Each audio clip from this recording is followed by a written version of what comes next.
Thanks for your patience, everybody. We're not able to connect to YouTube at the moment, which is a problem for us in terms of broadcasting. So I'm just going to keep trying that for a few more moments.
Unmuted.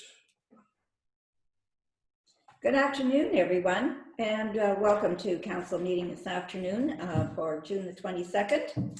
And we're officially into summer now, and I want to welcome everyone, our listeners, if we have any, down the road. All of council are here, so I will call this meeting to order and note that we do have quorum, and we have with us our senior staff, CAO Rob Armstrong, Matt Smith, Darcy Chapman, and Tori Paramida. So with that, we also have Margaret Wilton-Siegel. Sorry, Margaret, our deputy clerk here with us, at least virtually. We are having some technical difficulties, so I'm going to turn this back to Matt for an explanation. Thank you, Your Worship. Yes, unfortunately, the feed between the Zoom system and the YouTube system is not currently working.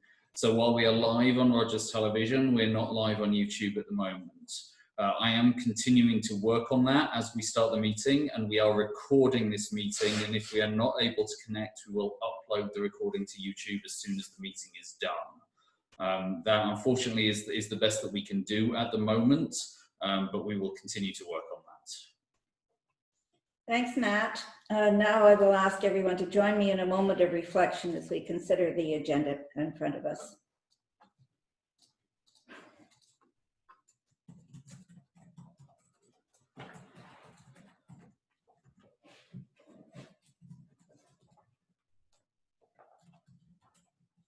Thank you. Is there any disclosure of pecuniary interest? Noting that you can declare so at any time in the proceedings. And we'll move on then to announcements, and I don't know if there's anyone around the table. I have nothing to announce at this time. Anyone? I'm not seeing the Deputy Mayor. Councillor Greenfield. You're muted, Councillor. There you go. Yeah, good. Here we go. Okay, yeah, just I have been, and we all have been following our Georgian Bay Coyotes on their virtual run across our wonderful nation. With the warmer weather, they are really packing the kilometers on. They are currently charging through the BC Rockies, and definitely expect they will arrive in Vancouver on their virtual run by Sunday. So congratulations to these young people. They've been putting on a lot of kilometers and doing a great job. They're almost there. Thank you. Thanks for that, Councillor Greenfield. Is there anything else from council? Okay, Deputy Mayor, I can see you now. Your Worship, apologize. I got lost there for a second, but if you don't mind, I just need to back up and make I need to declare on consent agenda item 7.1, number C.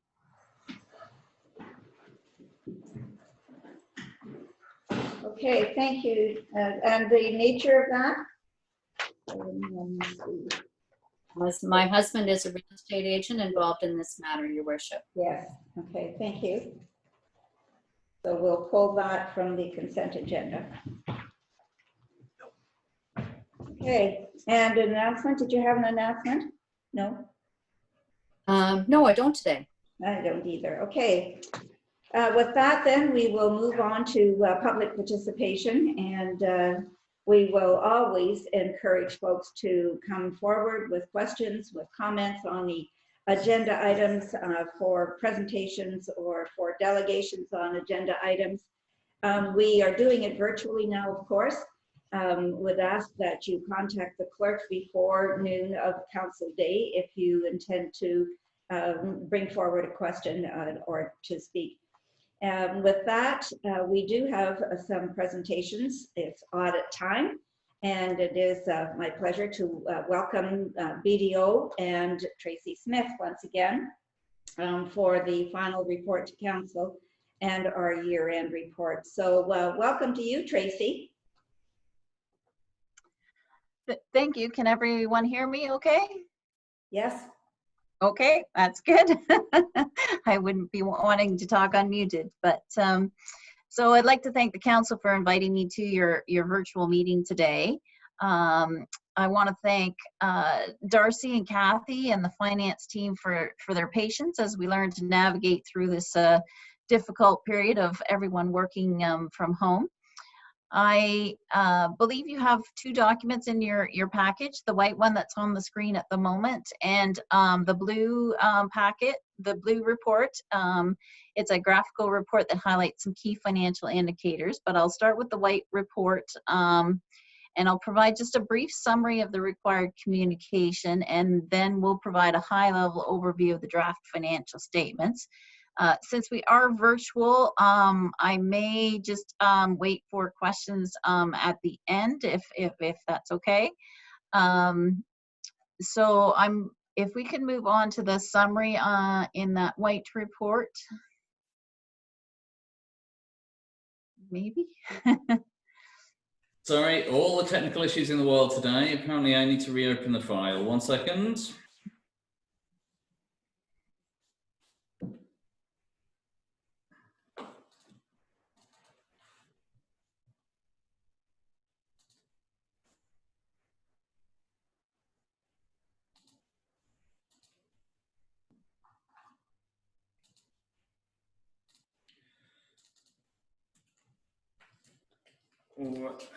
Okay, we are on our way, and back to you, Tracy, and hopefully this one will run. All right, so we are on the summary page. So as your auditor, we're responsible to communicate with those charged with governance, which is you, the council, on an annual basis. This report contains all the required communication under auditing standards. The report is similar to prior years because the content is dictated by those standards. So we have to communicate the same things on an annual basis. For the status of the audit, the draft financial statements need to be approved by council before they can be released in final. Once the approval has been obtained, we are required to obtain a signed management letter and do subsequent event review up until that approval date. In terms of materiality, amounts are material if they would affect the decisions of users relying on the financial statements. So we provide reasonable but not absolute assurance. We can't audit 100% of your transactions. So we use materiality to help us focus the audit on higher risk areas and also to use it to determine our statistical samples. In terms of audit findings, our audit strategy and procedures were outlined in your planning report. There were no changes to our planned procedures and no issues were identified in our testing performed, so no additional risks were identified during the audit. In terms of internal control matters, we're required to report to you in writing any significant deficiencies in internal controls that we identified during the audit. During the course of the audit, we did not become aware of any weaknesses in the design or the implementations of internal controls. On the next page of the summary, you'll see the management representation letter, and that's included in your Appendix C. Independence, we do confirm we are independent on an annual basis. Unadjusted differences, we are required to report if there are any unadjusted amounts found during the audit. Details of these are provided in Appendix B. Since the total income statement effect was only $16,546, it is not a material balance, and we can issue an unqualified clean opinion saying the financial statements are not materially misstated. We don't have any other concerns during our audit. If council has any issues or concerns, I can be contacted directly for any further discussions. So that is a highlight of the required communication. And if I can ask to scroll through quite a few pages to Appendix A, which has the actual financial statement. If we can move to page 2 and 3, which is our independent auditors report. Management is responsible for preparing the financial statements. As your auditor, it's our responsibility to give an opinion on these financial statements prepared by management. Our audit report is on your screen on pages 2 and 3. The format is changed in 2018. It is longer version than you have seen in the past. But our opinion there is in the first two paragraphs. It is an audit opinion, so it's the highest level of assurance we can provide as a public accountant. And in the second paragraph, you'll see our opinion that the financial statements present fairly in all material respects in accordance with Canadian public sector accounting standards. So basically, it's a clean opinion, and we have no issues or concerns that came to our attention during the audit. The audit report goes on to detail the responsibilities of management and those charged with governance at the bottom of page 2. And then on page 3, there's a lengthy discussion of the auditor's responsibility. Moving on to the balance sheet, which is page 5 of this is on page page 5 is the statement of financial position or balance sheet. So it's a point in time. It's on December 31st, 2019. As everyone is aware, the world has changed significantly since December 31st. So this is a historic record of what the transactions were at that time for the year ended 2019. The total assets, the total assets at December 31st were 19.6 million, and most of the assets were in cash, temporary investments, and long-term investments totaling $15.5 million. So that's an increase of almost $1.4 million. And that increase was directly resulting from an increase in the reserves and the obligatory reserve funds. All the investments are in secure GICs and term deposits, earning interest between 2.15 and 2.9. So there isn't any risk of due to the market situation. All those investments are in fixed securities. The trade and other receivables of $2.2 million, that increased over the prior year of 1.8. The main increase there was a result of $403,000 receivable in grants for the Sykes Street Bridge. Moving on to the liabilities in the next section. Liabilities totaled $16.4 million. The liabilities are made up of your accounts payable and accrued liabilities. These are just normal trade receivables that fluctuate depending on the timing of your capital projects. The solid waste closure and post-employment benefits, those are estimates for future costs, but those are only funded on an annual basis as the costs are incurred. The deferred revenue, that includes your unspent gas tax, your MTO funding, your recreational land development charges. So those are obligatory reserve funds, which means that they don't get recognized as revenue until you actually spend the money.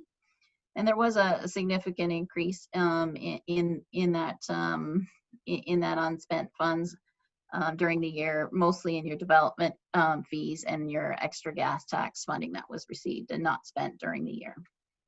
Long-term liabilities, there was $549,000 repaid during the year. And that brings us down to the net financial assets. So the net financial assets was $3,150,000. The financial assets, not the net financial assets, that's an important financial, that's an important key financial indicator. Positive means that you have resources for the future.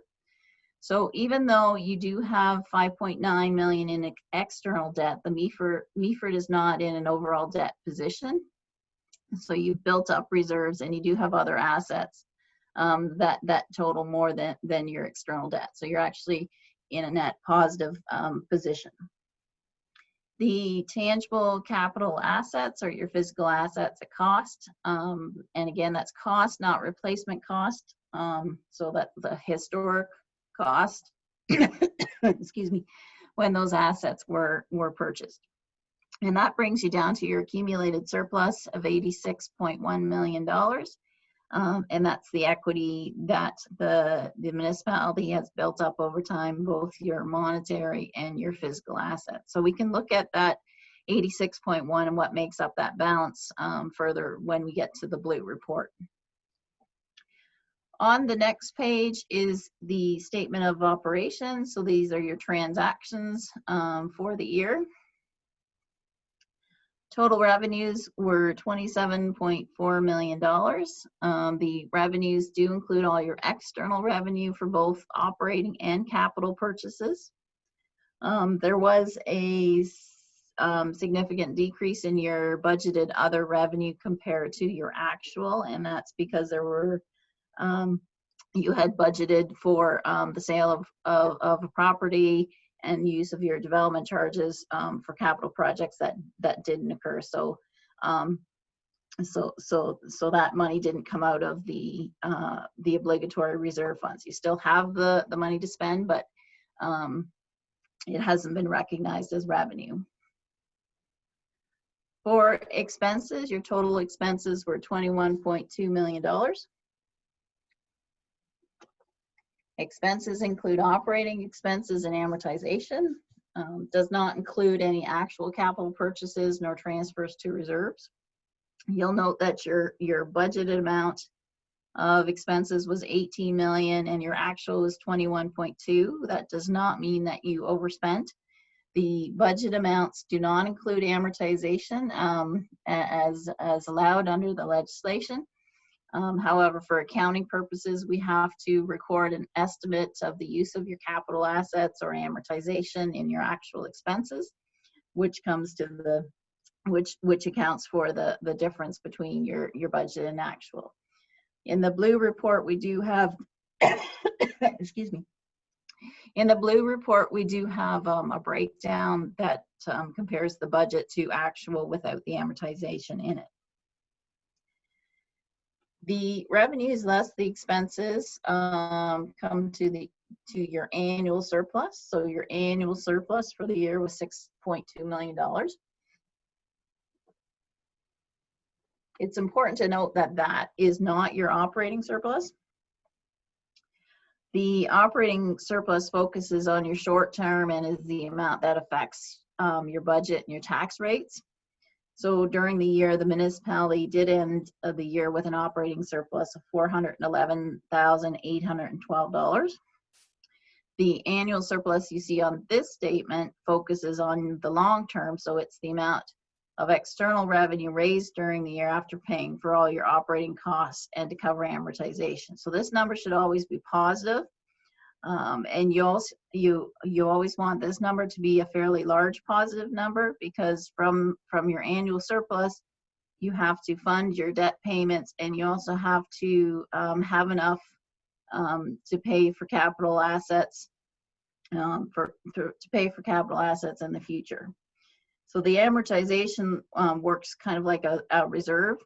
It's an estimate on how much you will need to replace your capital assets, but again, it's based on historical costs. So everything costs more now, so you'll need more than that amortization estimate to fund your future capital assets.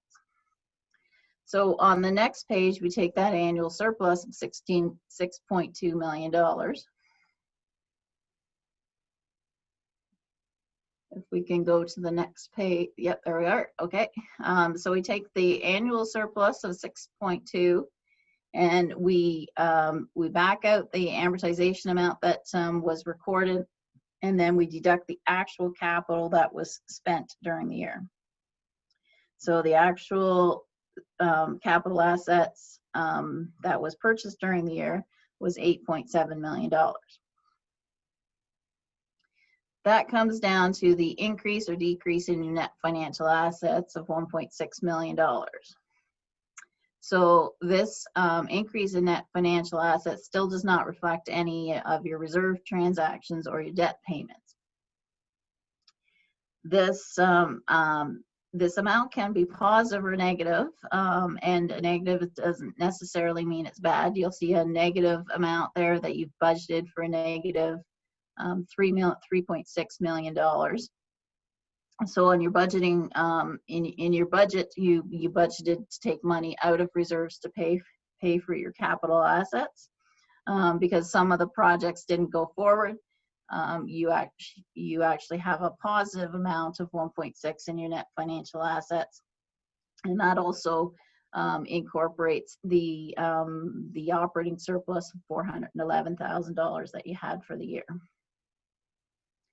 The last statement is the statement of cash flows and looks at the changes in your cash. About the middle of the page, you'll see that you had $10.4 million come in from operations. You spent $8.5 million on capital assets. And you had you paid off debt of $548,000. So your net cash and investments increased $1.3 million. So overall, the municipality has seen a steady financial improvement over the last 5 years. So you're no longer in an overall debt position. The municipality does have some reserves, and you do have some flexibility now to adapt and to deal with unforeseen costs as they arise. The municipality ended the year with $411,000 in operating surplus. That still is available for the future too. And that is a summary of the draft financial statements. So those are the drafts that need to be approved by council. I do have that graphical blue report if you'd like me to go into it, but I could stop here for questions if anybody had any questions on the actual financial statements.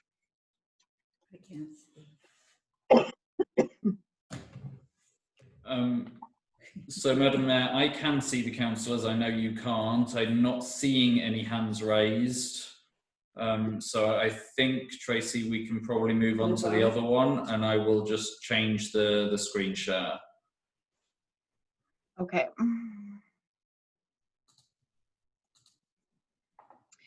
So as we're getting into the blue report, this is a report that an extra report that we prepare. It is based on the audited financial statements, the same numbers that are in the audited financial statements. But if you're not a person like me that really likes numbers, this is a more graphical, summarized look at things, and it looks at things over time. So on the next page, on the Where Are You Today page, it gives you a 5-year. We can go to the next page.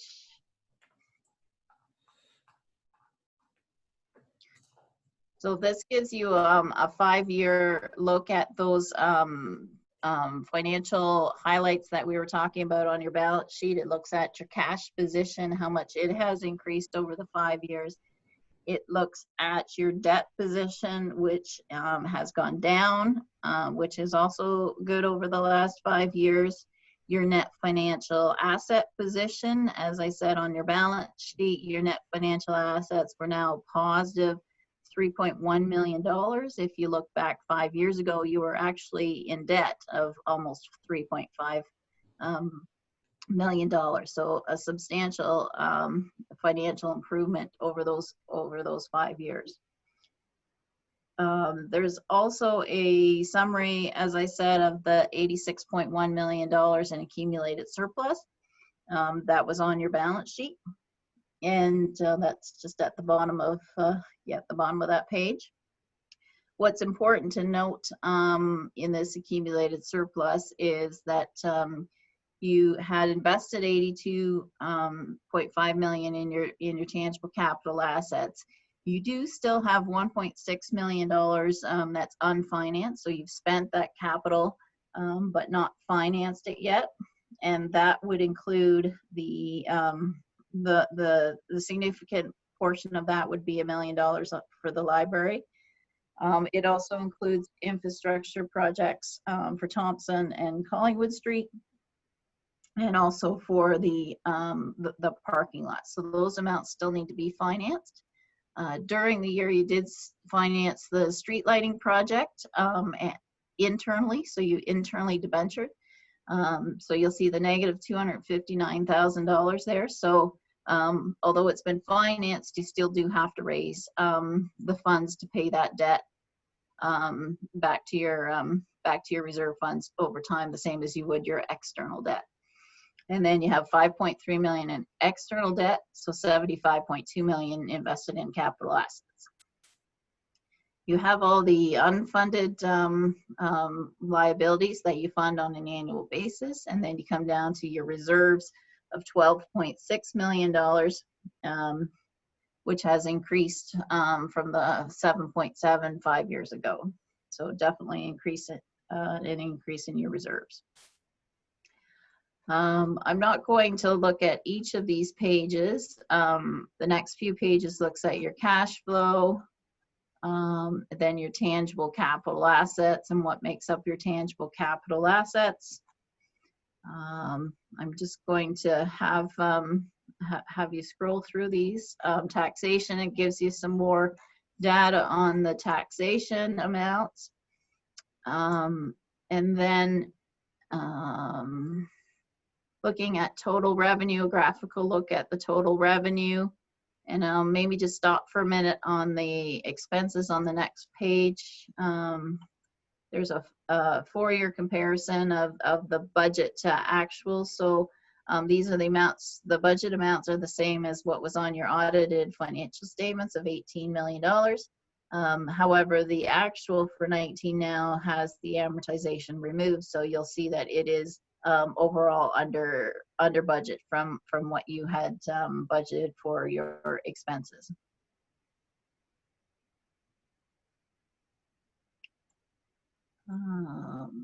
And we have a graphical look at those expenses. And then the last page is your reserve funds. So the obligatory reserve funds, the 4.9 million is what you on the balance sheet as a liability. You'll see the development charges have increased and also the gas tax. So that means that those are funds that you have received but not spent yet.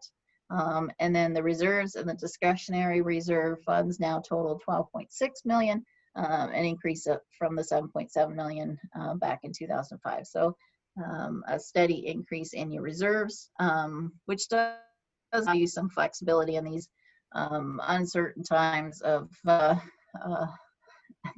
we're in. So again, that's a very high level overview of the financial statements and some of the data. Any questions? Thanks. Thanks so much, Tracy. Again, a very, very thorough and understandable comparison year over year. And it's good to see that we are in a very healthy position and with less debt than we have revenue. So thank you so much for that presentation. And I will ask around the table if there are any questions for Tracy. Going ahead, Councillor Kentner.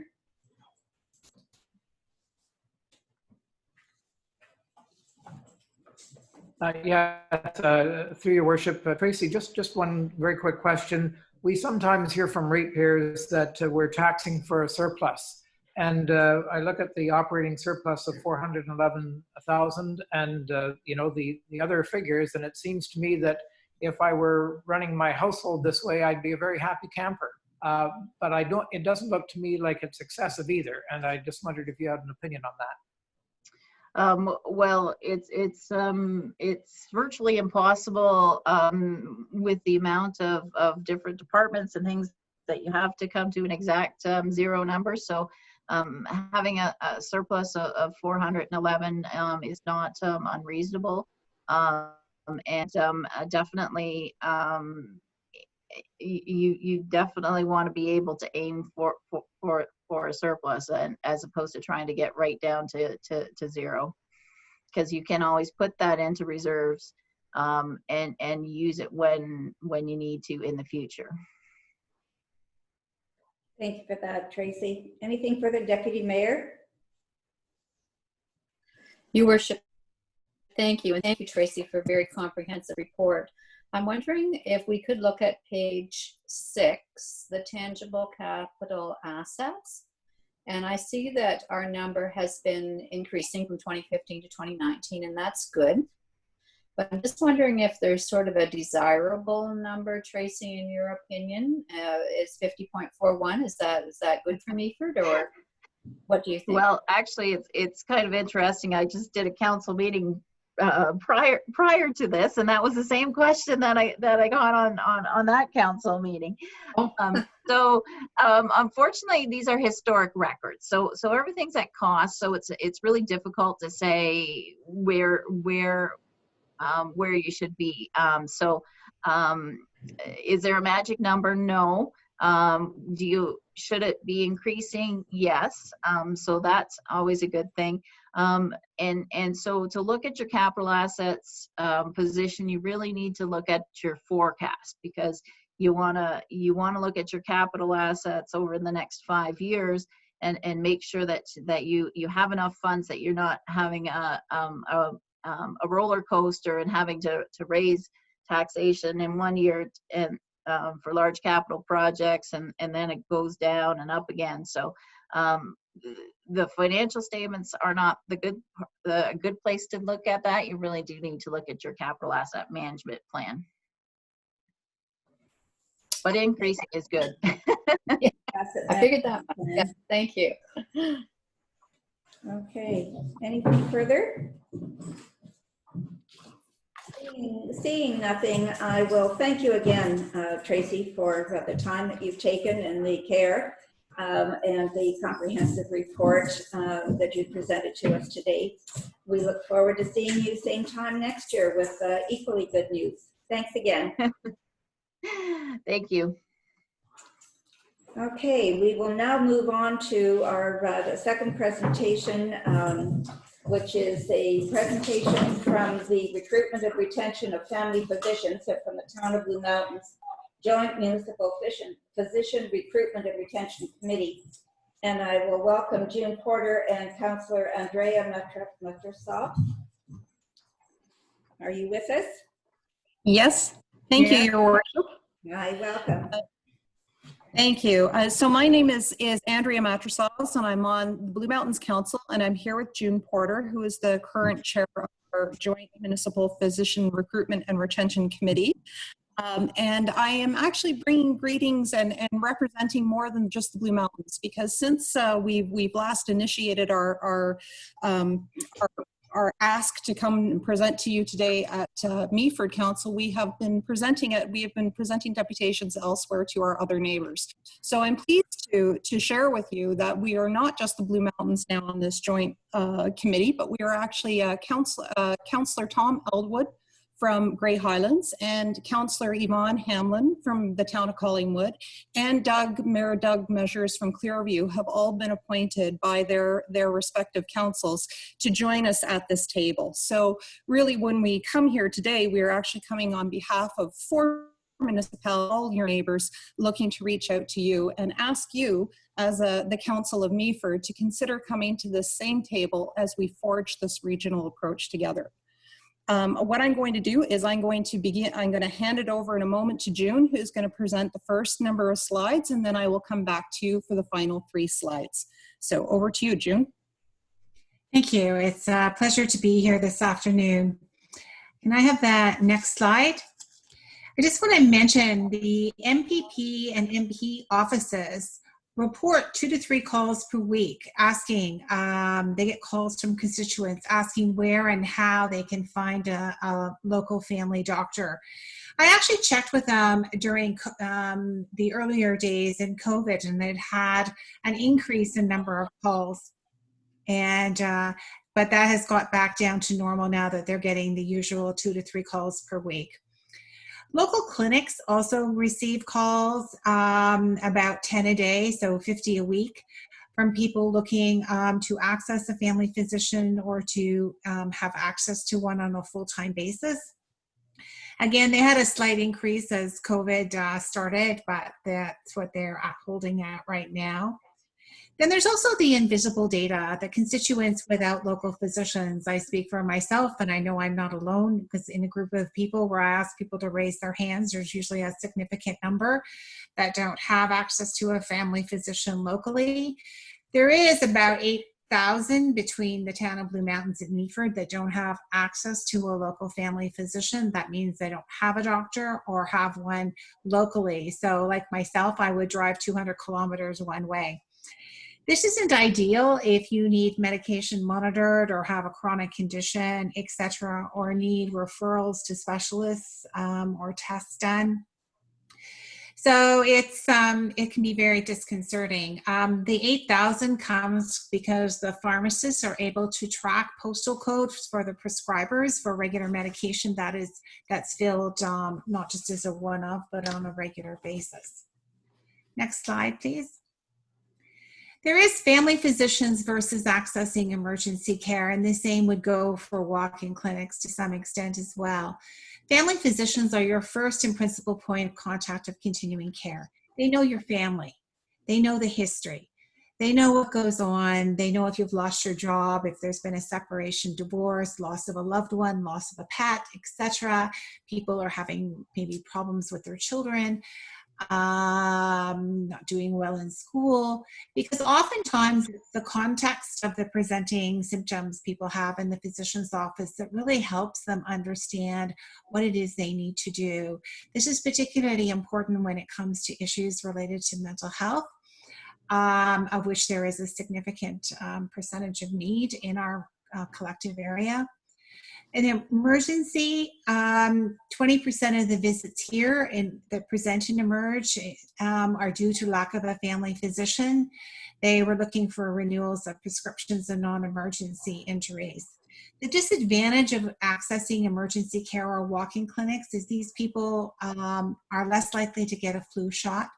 They're less likely to be referred in accordance with the Ontario Cancer Guidelines for colon screening, cervical screening, etc.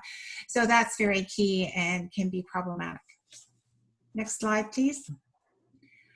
Finding physician candidates is time consuming and begins in school, upwards of medical school residency programs. Next slide, please.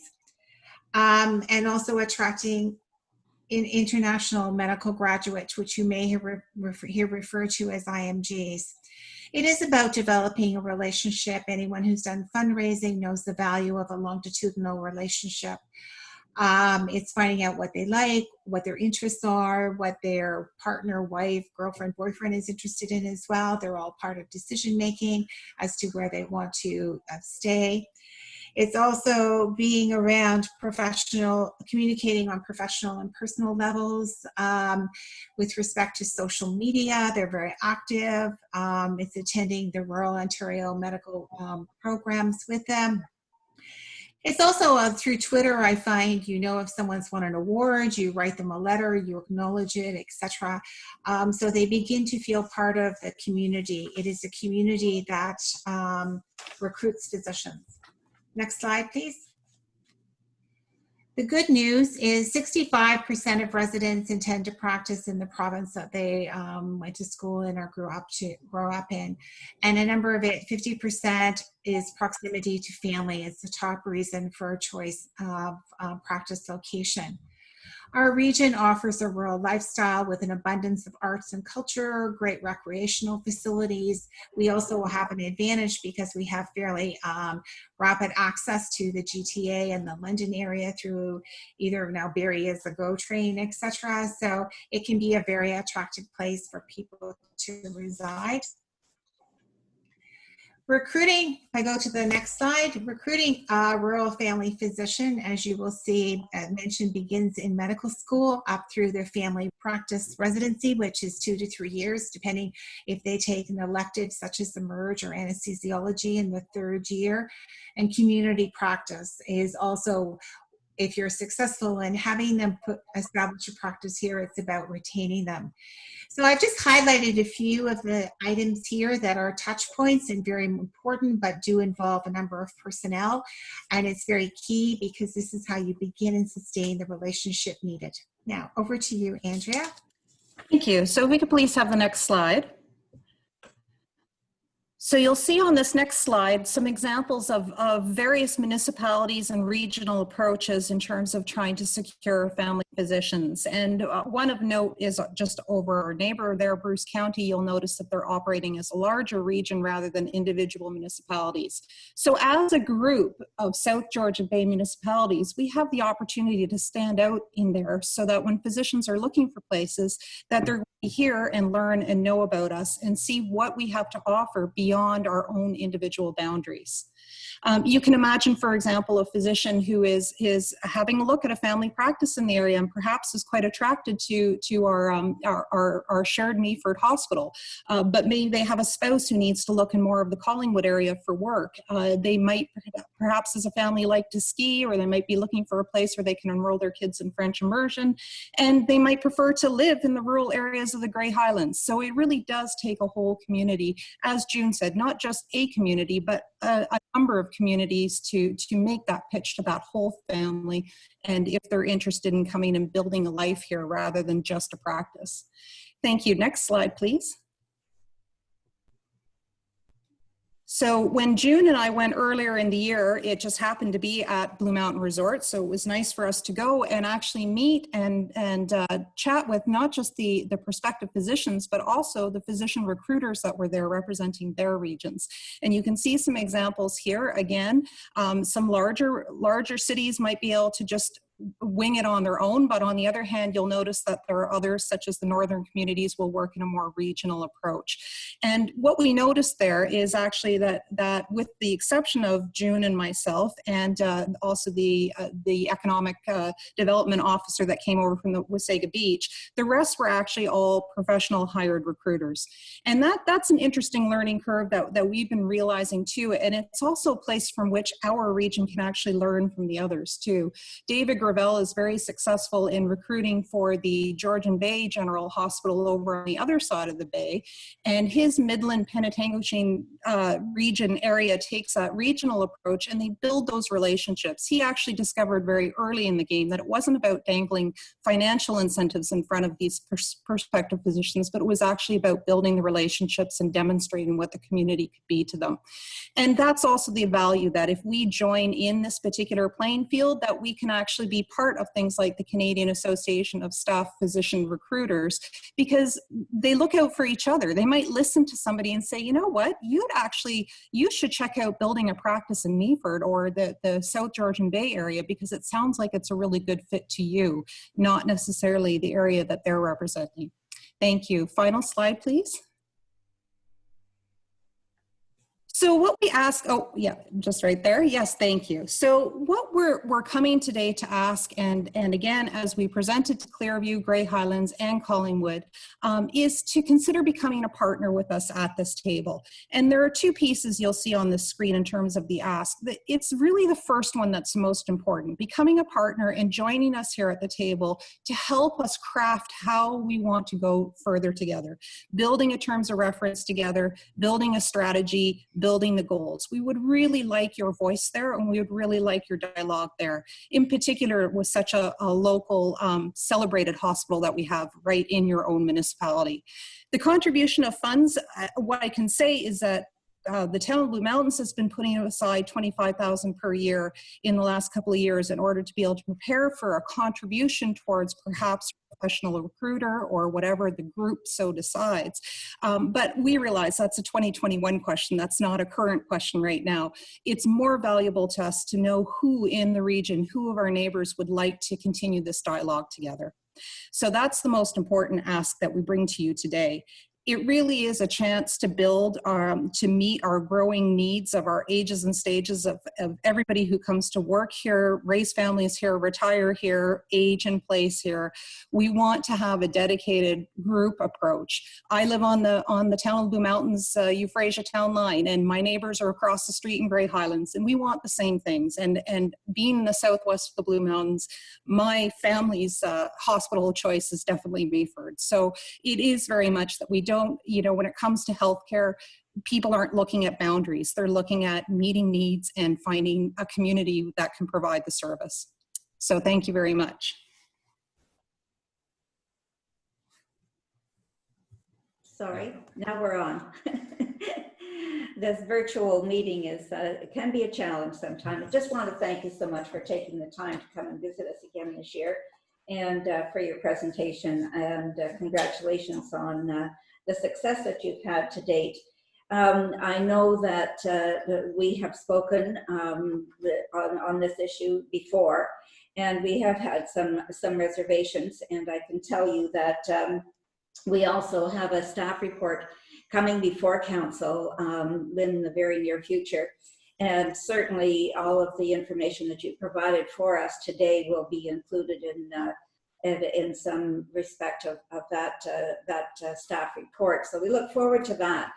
But I do have a question for you first, if I may, and that is just about the terms of reference for membership in this committee, and for the approach that will be taken. Have they changed from the outset, from the first time that you've tackled this group? Yes, I can speak to that. We do have the published terms of reference that we've been working with as we began uniquely as just one unique municipality reaching out.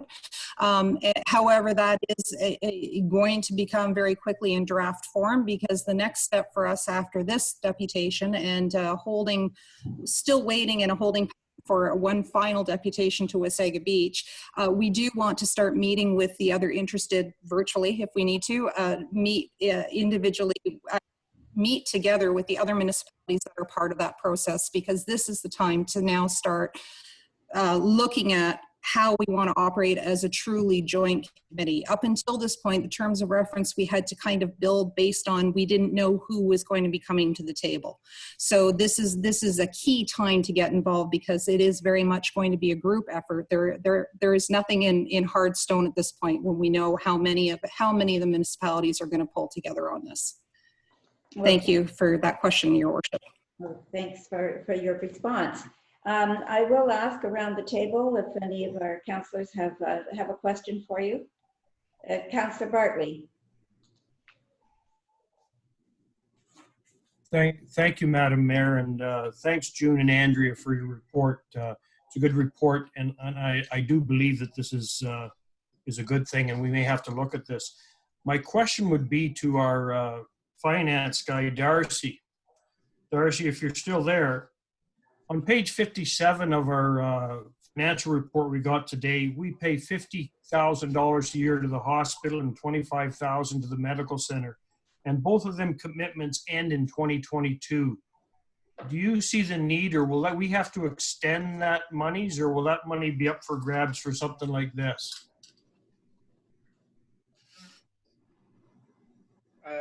Through your worship, actually, that might be a typo. The $50,000 currently will end after 2022.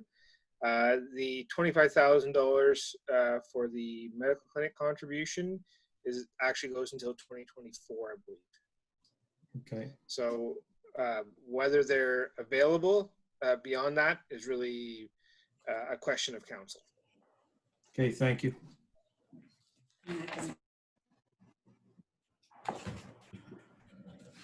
Sorry.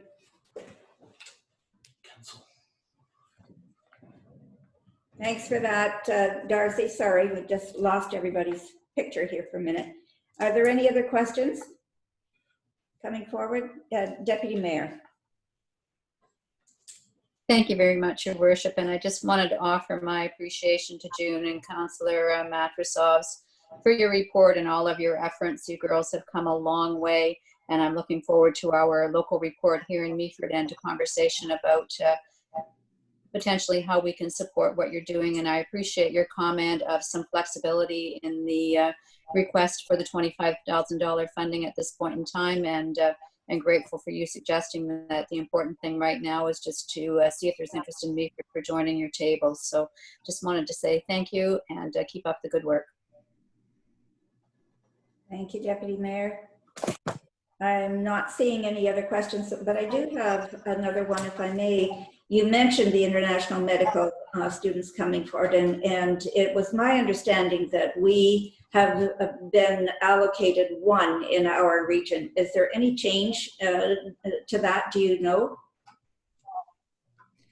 So if I can speak to that, Your Worship, I think probably that may have been the case in the past. There's a lot of things, and I'm fairly plugged in with what's been going on with COVID through different organizations and colleagues that I have. Is COVID has actually come, although it's very serious and has created a lot of issues and challenges to overcome, it's created opportunities in the provision and delivery of healthcare that wouldn't have been considered before. So that is something I would be certainly, we shouldn't disregard. And it is about how they can be licensed to practice and if supervision is required or not. I wouldn't think an allocation of a number going forward would necessarily present itself an insurmountable obstacle. Thank you for that, and that's a terrific segue into my next question, because certainly the experience that we've all gone through now, or at least in the process of going through with the COVID-19 experience, I think will bring to all of us a huge amount of learning in terms of what's needed, where our gaps are, what we can do better.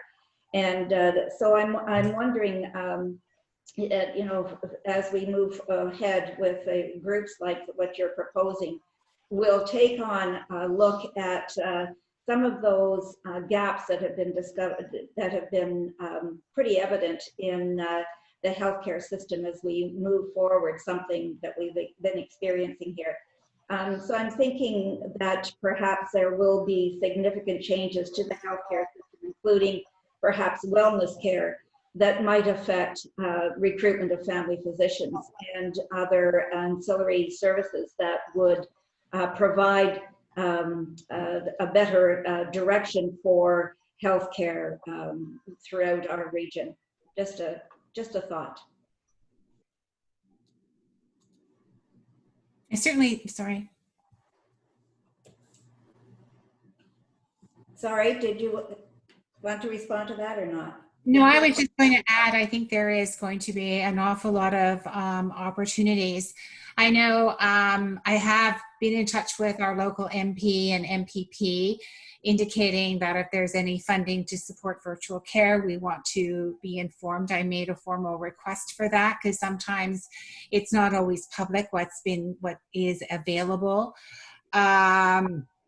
I also have recently, I think it may be useful to know, in support of a committee of this nature, I was speaking just on Friday to a locum that's coming up and is extremely interested in setting up practice in our area. And he asked me a number of things which I'm currently researching for him. And he said it's just so much easier when there's a physician recruitment committee or a recruiter. It just makes it easier. And I thought that was very telling from someone who's looking to settle in this area potentially. Thanks for that. Deputy Mayor? Thank you, Your Worship. And just one question for June and Andrea. You mentioned 8,000 orphan patients that we know of. So do you girls have a sense at this point in time of how many doctors we actually need to satisfy the requirements in this area? So I can speak to that. We need about 8 to 10. And as I've always said, for every 500 residences you build, whether they're a townhouse, a house, or whatever, you automatically create a need for 1.5. We're very underserviced. Yes, we are. We all know that, don't we? Well, I see no further questions coming from council, so I will thank you both very much for joining us today and for the work that you've been doing. It's going to be very interesting to see how our healthcare shapes its future, and we all look forward to working together in that regard. Thank you so much, ladies. Thank you for your time and consideration. Thank you for your time and consideration. You're most welcome. We appreciate your time. Okay, and now we move on to deputations on agenda items. And we have 2.5 visitors with us this afternoon. The first one is Victoria Ye. Victoria, I will welcome you first. Thank you, Mayor Klumpus. So I have a presentation that I sent to council earlier, if you have it. I'm not sure if it'll be posted or if you're following along. Today I'm presenting on behalf of the Economic Recovery Committee to propose the establishment of Market Square in downtown Meaford. And Matt, are you going to be showing the presentation or is everyone just following along? As this is a deputation, not a presentation, we don't do materials, but all the councils do have it themselves. No problem. I'm just going to walk through it then. Great. So our current situation, we have 3 major challenges to our economic recovery, that being consumer reluctance to engage in the economy, a business downturn due to mandated closures and social distancing recommendations, as well as social isolation and a decline in mental health after months in lockdown. How are we going to respond now? This proposal that I'm presenting today is a plan to respond now to drive immediate economic recovery as our restrictions begin to ease, to make people feel safe and comfortable to re-engage in Meaford's business and the community, to create an incentive to spend money and time in Meaford, and to defend and build Meaford's tourism amidst strong competing activities in the Bruce Grey Simcoe area. This plan for Market Square does align very strongly with our long-term goals, and it's a great opportunity for us to advance them in defining and celebrating Meaford's identity through the Market Square. This is a highlighted need that's identified in our strategic plan. Also, to leverage the Market Square as a pilot project to drive long-term economic growth. This is not something that we're recommending necessarily just to do this summer, but that we can evaluate for its long-term potential as part of Meaford's official revised plan. If you do have the presentation in front of you, there's a drone photo on slide number 5, which is a sketch and a rendering of how Market Square would look. Essentially, it is the parallel two rows of parking spots that are parallel to the grass along the Apple in the Home Hardware parking lot. So essentially we would close that off, block it physically with 40 planters that would help delineate a pedestrian only zone and also help enforce social distancing between 12 picnic tables that are placed there as well. Some garbage cans and also performer circles where we can host entertainers.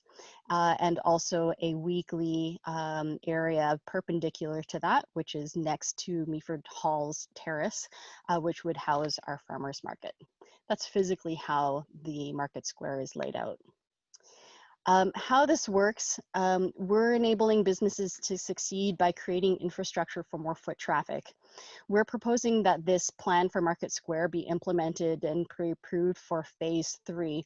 So once the Ontario government clears our region to enter into phase 3 of recovery, then this is the plan that we're recommending. This is to create a permanent pedestrian Market Square by taking over those 2 rows of parking for the season, to host the farmers market, and also everything that's laid out in this plan physically is simply a redeployment of municipal inventory. Planters, garbage cans, picnic tables, these are all things that we currently have in our inventory that they just need to be redeployed. We are also recommending the immediate opening of the public restrooms in Meaford Hall. So even prior to this and phase 3, we are recommending that public restrooms be reopened because, you know, that's just something that is so important to allow people to enjoy extended stays and visits into Meaford, especially given COVID and the restrictions with entering restaurant spaces and shops. Also, this Market Square is going to enable programming in the Market Square with performer circles to create the incentive and attraction to come into town. I have a couple slides here on public restrooms. Scott Gouge is going to speak to this further, but I do want to emphasize that public restrooms equate to people feeling comfortable and safe to visit, and this equates to economic recovery. We need foot traffic, and foot traffic needs public restroom facilities, not porta potties. Public restrooms enable longer visits and greater spending, especially by visitors with various needs. And we have those people in our communities, elderly, disabled, families with children, diabetics, IBS sufferers, etc. Most tourists are stopping in Meaford to seek public restrooms. We know this from our recent surveys from Scarecrow Invasion. And the surveys that we did of visitors. And we know that public restrooms will set Meaford apart. Thornbury does not have public restrooms in their downtown, and people have expressed that they've canceled plans to visit the town or to bike into Thornbury because those facilities do not exist. This is a competitive advantage for Meaford. It has also been highlighted in the news and by experts. A quote here, "The dearth of public toilets could undermine the economic recovery by preventing people from staying out longer and spending more money." So what's next? What we are asking today from council is to secure municipal funding and resources to establish and maintain the Market Square and public restroom this season. We are recommending the immediate reopening of Meaford Hall restrooms, and we're recommending that you pre-approve this Market Square concept and budget for immediate deployment once phase 3 begins. And one thing I want to emphasize here is that we are currently in going on our second week of phase 2. The province has outlined that the plan is for us to be in phase 2 for 2 to 4 weeks, and should COVID infection rates still show to be under control, then the plan is to move into phase 3. That means that we will enter phase 3 quickly and unexpectedly, just like we did phase 2, and that phase 3 will likely happen before council reconvenes. So we are asking for this plan to be pre-approved now so that we're ready to act and to be forward thinking as a municipality. In the appendix, if you do have that presentation in front of you, it does on slide 11 show the incremental cost to these recommendations. So this is being recommended as essentially an extension of the municipal operations. So like I said, the planters, picnic tables, etc., are all things that are in our inventory. Incremental costs would be things like plants for the planters for beautification, around $2,000.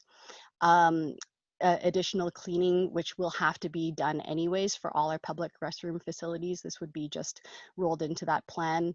An additional $2,000 for signage, things like stickers on picnic tables to remind people about social distancing, etc. And also one item that I did not include on this would be approximately $2,000 to acquire some disposable disinfectant wipes that can be installed in self-serve dispensers in the town square for people to clean outside of the regular cleaning schedule of twice daily. This concludes my presentation, and I'm happy to take any questions. All the work that... Sorry, I think you're muted. Sorry, I know now. Always jump the gun. Thank you so much for your presentation. Really obvious that a lot of work and thought has gone into this, and we appreciate you taking the time to come in and share this story with this idea with us. I think what we'll do is have Scott do his presentation now, and then we'll open it up to council for questions. So with that, I will welcome Scott and Lily, just in case there has been a little bit of noise in the background. We have Lily with us today as well. So welcome, Scott, and you'll carry on with your presentation now. Okay, thank you, Mayor, Council, municipal staff. Yeah, so I'm just going to read the majority of the open letter we submitted to the municipal staff. Meaford is a tourist destination. People, and especially young families, perhaps with grandparents in tow, love to come here and enjoy our parks, our splash pad, waterfront, outdoor recreation facilities. Where else can people boast of anything close to Memorial Park, within a short walk for a downtown core, complete with dog beach? Increasingly, Meaford also appeals to a slightly older, less active crowd. We have a wonderful selection of restaurants, retail shops, the Meaford Hall, a new art gallery, and a host of B&Bs. Although tourists may come for one or more of these venues and attractions, while here, they also spend money on convenience items, gasoline, groceries, and all the things they may have forgotten loading in the car before heading out. COVID-19 has placed the future of many of our businesses that rely on the tourist trade at serious risk. Now that some restrictions are easing, those businesses have a short, perhaps ephemeral, opportunity to get back on their financial feet and make the money they will need to get through the next winter. In support of this, the Meaford Chamber of Commerce has been working extremely hard for a number of months with municipal staff and the BIA to find ways to assist our businesses to recover. In addition to some of the more mundane action items, in discussions with our eateries, we have championed bump-out patios for our restaurants and cafes and fleshed out a plan to turn part of the market square into a viable social gathering place within restrictions, just as Victoria's outlined. Working with the BIA and Business Recovery Committee, that plan would create restaurant overflow seating and a place for visitors to simply sit and relax.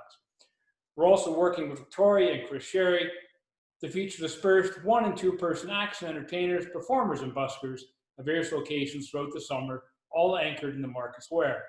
But tourists will not come if there are no high-quality AODA compliant toilet facilities on site.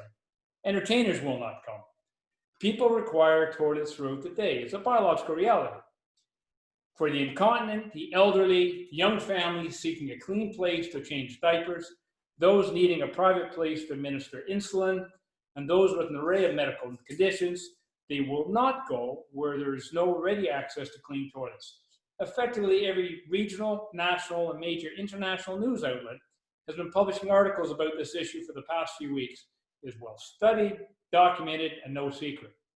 Few urban centers have such toilets. Instead, in the absence of government action, businesses have historically provided toilets to the public, even for non-paying guests. Within COVID-related restaurant seating limitations and additional washroom cleaning requirements now in place, businesses are, for the first time, not providing this essential service. Fortunately, unlike our neighbors, Meaford has an excellent suite of permanent washrooms, including those in Meaford Hall, the Splash Pad, the Harbor, and Memorial Park. This gives us a distinct competitive advantage over our neighbors, with the promise of enticing even more tourists and tourist dollars to Meaford. Indeed, other municipalities in Canada with similar facilities are making those washrooms a centerpiece of their summer tourism marketing strategy. Come where you can go where you can go, and so on.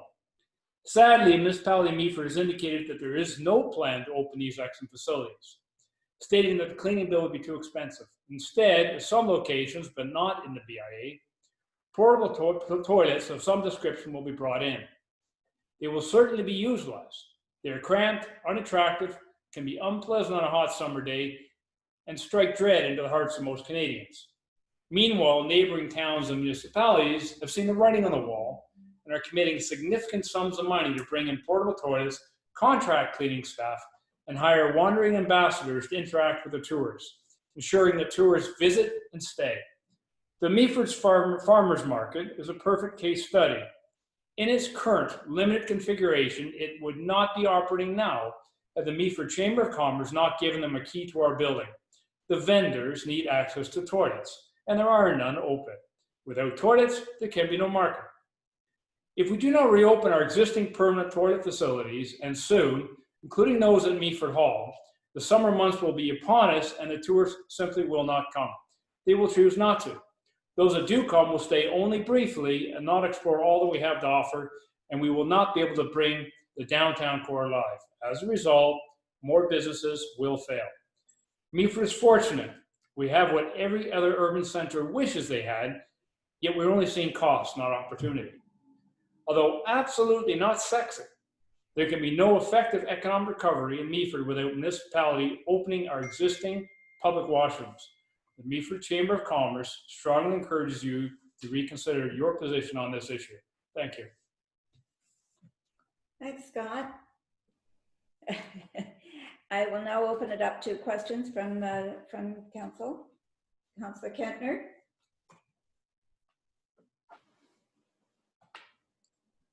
Thank you, through your worship.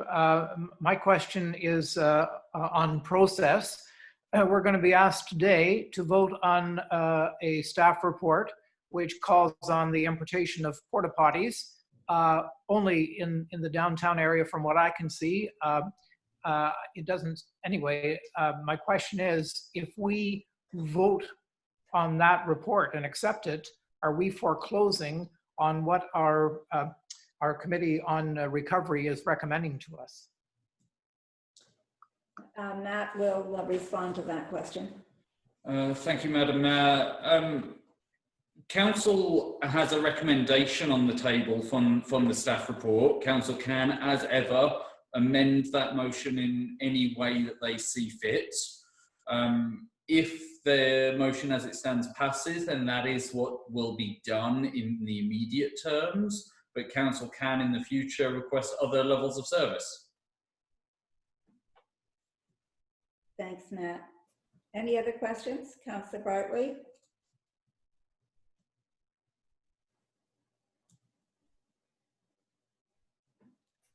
Hear me? Yep. No. Thank you, Madam. No.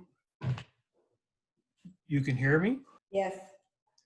Going forward, this sounds like a good idea, but I've been watching other municipalities in Ontario, and I mean all of Ontario. Is there anybody opening their public washrooms? I don't think so. Could I get somebody tell me any different? So what would make Meaford special and different than the rest of the municipalities in Ontario that we would be able to do so? Did you hear the question? I hear nothing. Oh, sorry. The question was, there seems to be no other municipalities in Ontario who are opening the washrooms, so why would Meaford manage to be different? I would, not having examined all the other municipalities, I would first say that most municipalities don't have public washrooms, but many are paying money to bring in anything that they can get because they recognize you cannot have customers, you cannot have people wandering the streets and looking at the shops if they can't go to the toilet. Or conversely, when nature calls and there are no options, they're going to use whatever piece of ground they can find handy. So what other municipalities are doing or not doing, well, I do know that many are getting toilets in. Why aren't they opening their permanent toilets? I don't know. And personally, again, in Canada, many are. So I can't speak for Ontario. I know there are articles about British Columbia where towns are pushing it, they're advertising it. They know that that will bring people in. Nobody wants to use a Blue Rocket. Nobody. So, from a financial point of view, I'd like to also add to Scott's point that the actual cost of maintained porta potties versus Meaford Hall washrooms or other public restroom facilities is not that different, because they both still have to be cleaned at the same frequency, and you also have to rent the porta potties. So from a financial point of view, you know, it's probably a wash, but from an experiential point of view for tourists, our proper public restroom facilities are going to be much more effective. And our goal ultimately is to help our businesses and to aid in economic recovery. To address that point, I'm going to ask our CAO, Rob, do you have a comment on that, or Matt will? Thank you, Madam Mayor. In terms of the cost of opening Meaford Hall, for example. I'm not going to get into that right now because we do have a staff report coming later. And I think if council wants to discuss the costs and what can and can't be done, then that will be the appropriate time to do so. All right, we'll put pause on that then. Thank you. And Councillor Vickers. Thank you, Your Worship, and thank you for your Scott and Victoria for your report and your comments. You talk a lot about in your comments about attracting visitors. Have you given it much thought about how many locals would maybe even take advantage of the situation? I'm wondering if we're overlooking, you know, how much cabin fever the local people in the municipality of Meaford might have as compared to, you know, trying to advertise ourselves for the out of town people. Yes, if I may, thank you for that question. When we say visitors, we meant more people just visiting the downtown, but I think we do mean absolutely our residents and tourists that may be coming. There's absolutely cabin fever, as I mentioned in our in the opening remarks, that people have been isolated for so long. So how can we invite people to come and to stay? So even if you do live only a 5-minute drive away and you're in town, you still aren't going to stay downtown when nature calls and there are no restroom facilities for you to use, or if there's no reason for you to come. So we're trying to create the incentive to come and to spend time, and also to reconnect with the community. Thank you, Victoria. We have Councillor Greenfield next.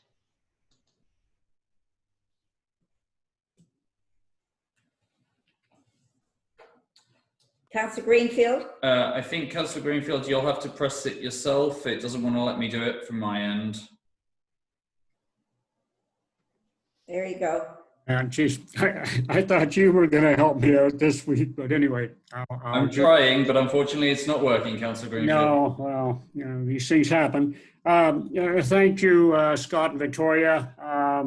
Good presentation, good idea. We need an active, vibrant downtown.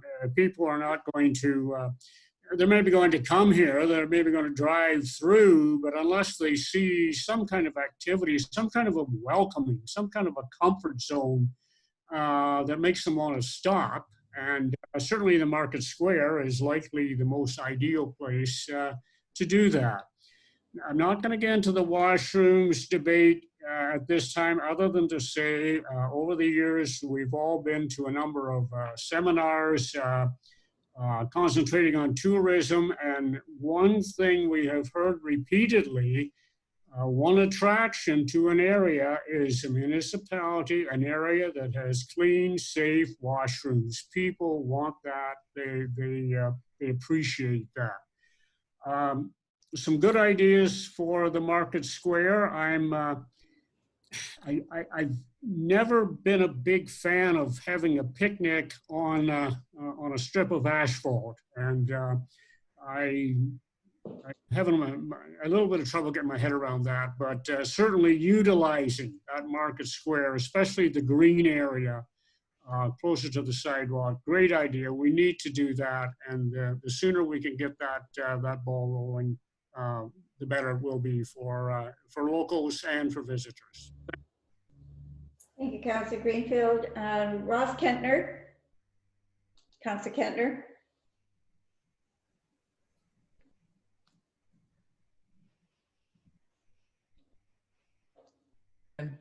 Through your worship, yeah, I just really applaud. I think that the committee has really nailed the big problem here, and I'm waiting to hear what the story is on it, why it's seemingly impossible. But I can tell you that the committee is so right about the Market Square. I came here in 1956, and in the 10 years between then and 66. The Market Square was the absolute center of Meaford, urban Meaford. Ball games, band tattoos, band concerts. It was a pedestrian mall until we turned it into a parking lot. And honestly, we need to go back to the future and really concentrate on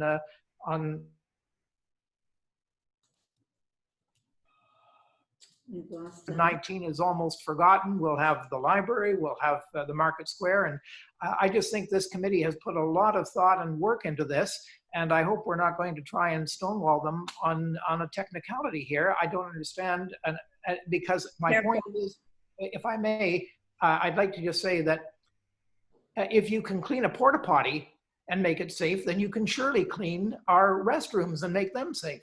Thank you. Thanks very much, Councillor Kentner. But with your comments, I'm just going to ask the rest of council to bring forward questions, not speeches at this stage. Deputy Mayor, you're next. Your Worship, thank you. And thank you, Scott and Victoria. And I'll just quickly say what a great representation of the discussion that's been happening at the Recovery Task Force. So thank you for your presentation today. My question is for you, Victoria, in relation to performers.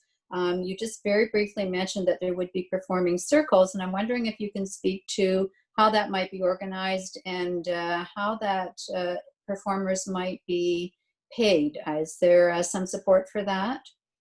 Yes, thank you for that question. So there is funding in place that Chris Sherry has been able to secure to fund up to 4 performers per week, 3-hour sets. So that would be discussed with the local businesses to determine what would be most useful to support downtown Meaford and the business sector. In terms of what kind of performers could happen, there are currently provincial guidelines against singing and dancing, which may change at any point in time, but it can be any type of instrumental music. There may be yoga, there might be painting, art, dancing, anything that is allowed and that would be of interest. We're looking at entertainment of all forms. Sounds like an exciting summer. Are there any other questions for our presenters? Seeing none, then I will thank you both for joining us today and for your comments and for your work with this committee going forward. And I'm sure it's going to be a hard road ahead, but we'll all get there. Thanks so much again for your presentation. Thank you. Okay, now we'll move on to council inquiries. Are there any from council? Councillor Vickers. Councillor Kentner is next. Thank you, Your Worship. My question has to do with the graveling of the side roads here. There's been quite a bit of it going on in the last, well, I'd say, 10 days, Tori, or 2 weeks. But what I have noticed driving across these roads is the thickness of gravel that is being put on. So my question is, have you ever considered putting on half as much, twice as often? Maybe, I think it's every 3 years it gets 6 inches. Would it do, I know there might be more cost because of delivery. I'm not too sure whether that's right or not, but would it be a better suggestion to do, every, I guess you can't really do every year and a half, but just to do less more often? I think the only people that really like all that gravel on the side of the road are the turtles that seem to like going to there to lay their eggs. But I just wondered if there was a comment that you would have on that. Or Rob, whoever takes the question. Tori, are you there? Or yes, you are. Thank you for the question and through your worship. I don't necessarily have probably the best answer for you right now, but I can definitely put something together. Doing it every 3 years, the costs are material, but there's also other costs, including those man hours and the equipment cost. So you wouldn't see, if you put half the amount of material, you wouldn't see half the cost associated with it. So we can definitely look into it. My understanding is this is how, this is the level of service that we've provided in the past. I was not involved and have not necessarily been involved in last year, like how we got to where we are. And I know that this contract was put together with our manager and foreman. So I can definitely look into it, but there definitely would be additional costs associated with the work if we did it more often. Through your worship, I could just ask a quick follow-up. And you don't have to answer it right off the cuff here, Tori, if you can, bring it forward some other time. But do you feel it would create a better job? So, I know it's, budgets and money and everything is all about that. But, sometimes if you just do a better job and not worry quite so much about the money, that's another question. Do you feel if you did it more often with less would create a better road for people, or the gravel would stay on the road a bit longer? And again, these are just questions. I was going down the one road and I thought, I wonder about this. So don't feel like you have a hard answer right away. There's definitely different ways to proceed with contracts like the granular resurfacing.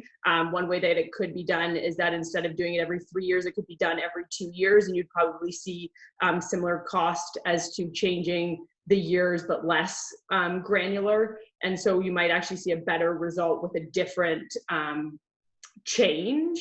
And I know that that's been looked into in the past. I was very impressed from seeing the work that has occurred so far with the gradation of the gravel that we're seeing on our roads in comparison to some other locations. So you see a variety of sizes of stones on the roads, which really allow for it to compact a lot better. So I think we are seeing a really good product for the program that we have, but there definitely is different ways that we could proceed with it. But that would be a level of service change, and we can definitely look into it if it's a request of council. Thank you, Tori, for that answer. Just to add to that, if I may, that was a level of service that was approved by council through a service delivery review in last council term. So that's where that came from, Councillor Vickers. And next we have Councillor Kentner. No?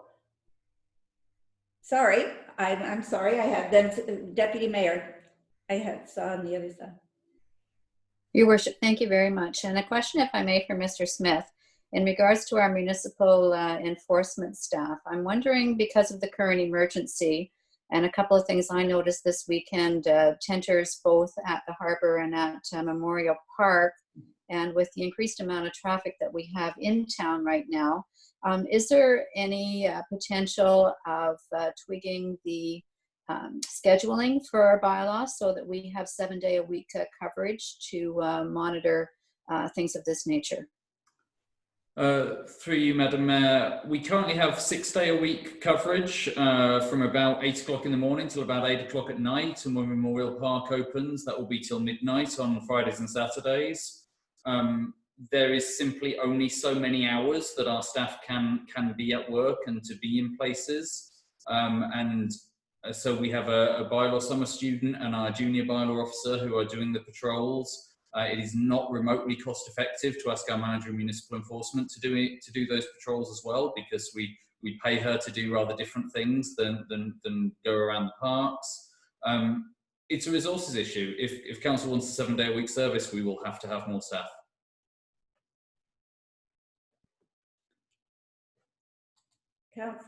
Councillor Bell, did I see your hand up?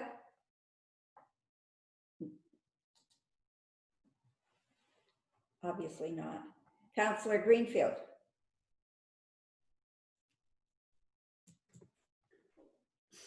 Thank you. No, you turned it off again, Councillor Greenfield. You were good.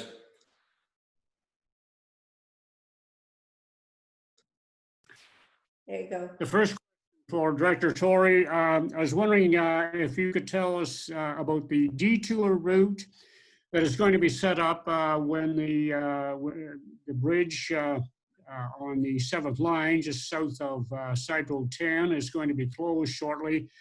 Could you tell us where the detour route will be coming out from the urban area? That's my first question. Through your worship. Yes, so during both the design phase and now that we're moving into construction, we are working to ensure that there's a detour route that takes vehicles around the construction area and closed bridge on 7th line without utilizing roadways that are gravel or less desirable to drive on, especially for vehicles such as commercial vehicles or vehicles that are traveling through our municipality. So the detour route to the north will be Gray Road 12. To the west, it will also be the section of Gray Road 12 that's parallel to the 7th line. And then to the south, the detour route will be Euphrasia St. Vincent Town line. So all paved routes that will allow drivers to go around the construction. Okay, thank you. Okay, anything further from council? Deputy Mayor? Your Worship, thank you. I was just wondering if I could ask Mr. Chapman about Rakers Park and the funds that council had agreed to clean up and restore the park. Are we going to go forward with that this year, Darcy? Through your worship, there'll be a report at the next council meeting, I believe, with regards to the tender results for both Fred Raper Park and also David Johnston Park. So that'll be coming for the next meeting. Just on that note, just to mention that the completion of the rehabilitation of Memorial Park along the shoreline looks terrific, and there's a nice pathway at the top. So it's really looking very, very good for that restoration piece along the shoreline of Memorial Park. So kudos to that work for being completed. Anything further for inquiries? Okay, seeing none, then we will move on to the consent agenda. Sorry, Councillor Vickers, did you? Sorry about that. I think Harley has another question. Oh, I'm sorry. Yeah, I think he does anyway. Do you have another question, Harley? I did a question for Mr. Armstrong, Your Worship. Rob, we're going to have a public meeting concerning the people care proposal coming through. I think that's July 6th, and this is an amazing project and creating a lot of interest around the area, as it should. Are we going to have more than one public meeting, a second chance for people to come forward? And I'm really hoping it could be an in-person meeting, maybe a little later in the year, but is there a chance of having a second public meeting? Because there are going to be a lot of questions. Thank you. To Your Worship, the original intent was that the proponent was going to have an open house where the public could come and see the drawings and ask questions of them. However, when COVID happened, that got shut down and that inability. So now we're just into the normal Planning Act process where there will be the public meeting. We'll hear what the public comments will be. We'll assess our ability to address them, meet with the consultant going forward. We'll process it that way and we'll see what happens with the one public meeting. One of the challenges we have here is that they're going to get building later this year with the nursing home. So there's, and maybe we'll have to look at a phased approval because from what I understand, a lot of the public concerns are maybe with the height of the retirement home and it's the nursing home they want to get going with. So we'll evaluate that post the public meeting and see if there's opportunities to proceed. Realizing that we're doing things differently now due to the constraints that are placed upon us with COVID. So. Thank you. Thank you, Councillor Greenfield. I'm sorry that I've missed your second question there, but we caught it. Councillor Bell.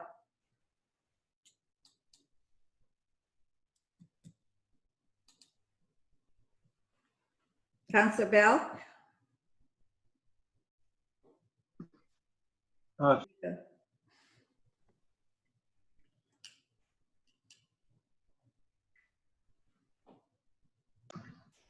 Thank you.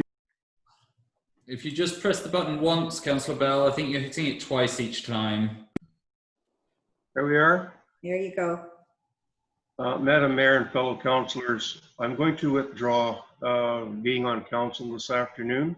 My internet service is so bad, I don't think I've heard 50. Oh, that's too bad.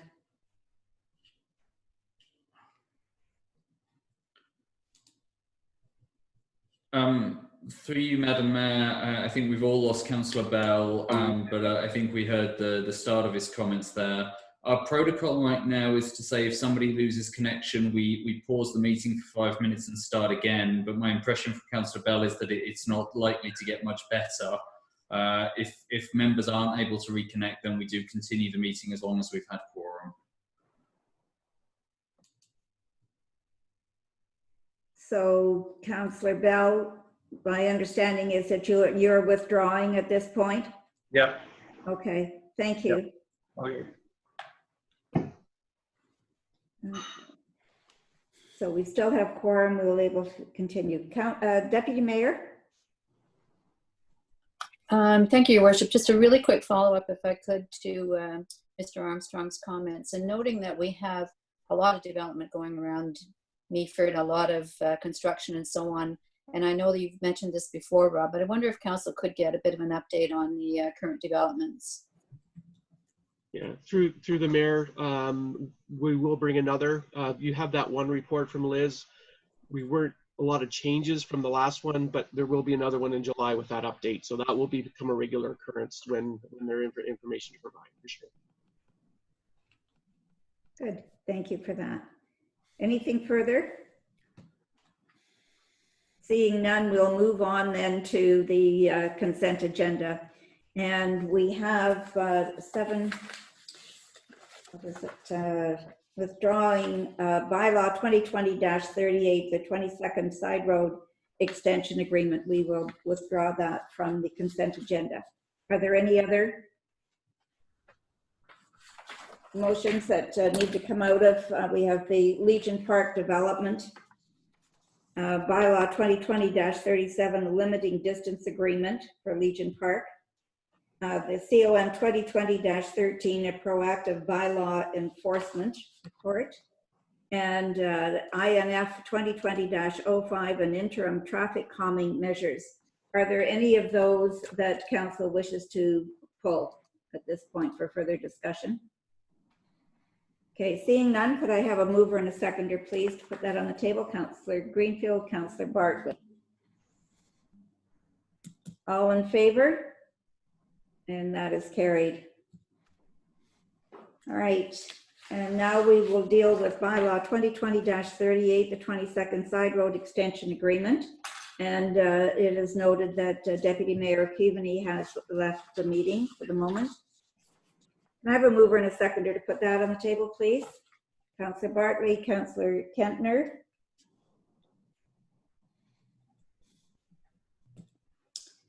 And is there any discussion, any questions on that for Rob? Seeing none, I'll call the question. All in favor? And that is carried. Okay. Deputy Mayor, you're welcome back now. So we're moving on to 7.2, the items for consideration. And the first one is DEV 2020-27, an official plan amendment for Coffin Ridge. Can I have a mover and a seconder, please, to put that on the table? Councillor Kentner and Councillor Greenfield. Okay. Who is going to take this one? Is development is Liz? Is Liz with us? There she is. Welcome. Thank you. So I'll keep it brief. I know the reports on the agenda were not brief, so I'll keep my comments brief. With this one, so the application, staff are recommending support of the official plan amendment application. This is a new one for us. Historically, our official plan has been very strict in limiting the creation of any lots in the agricultural designation that are less than 100 acres in size. With the passing of the county's new official plan, they did include some policies that would facilitate severances of a smaller size for agricultural purposes where a number of tests can be satisfied by the applicant in doing so. So in this case, staff are satisfied that the application has demonstrated that the soils, the size of the parcel, the topography, and the climate will facilitate a viable agricultural operation at the reduced size that's proposed for the lot. It would be 12.7 hectares or 31 acres is the proposed severed lot. And we feel that based on the information provided, they have satisfied us that there is flexibility available for future viable farm use at a reduced size for tender fruit production and future potential for use for growing of grapes, cranberries, hops, as well as the intended orchard. The severance has been requested with respect to business reasons. So they've indicated that for the winery to take on the installation and development of that parcel for an orchard, that's not available to them. They would require additional investment.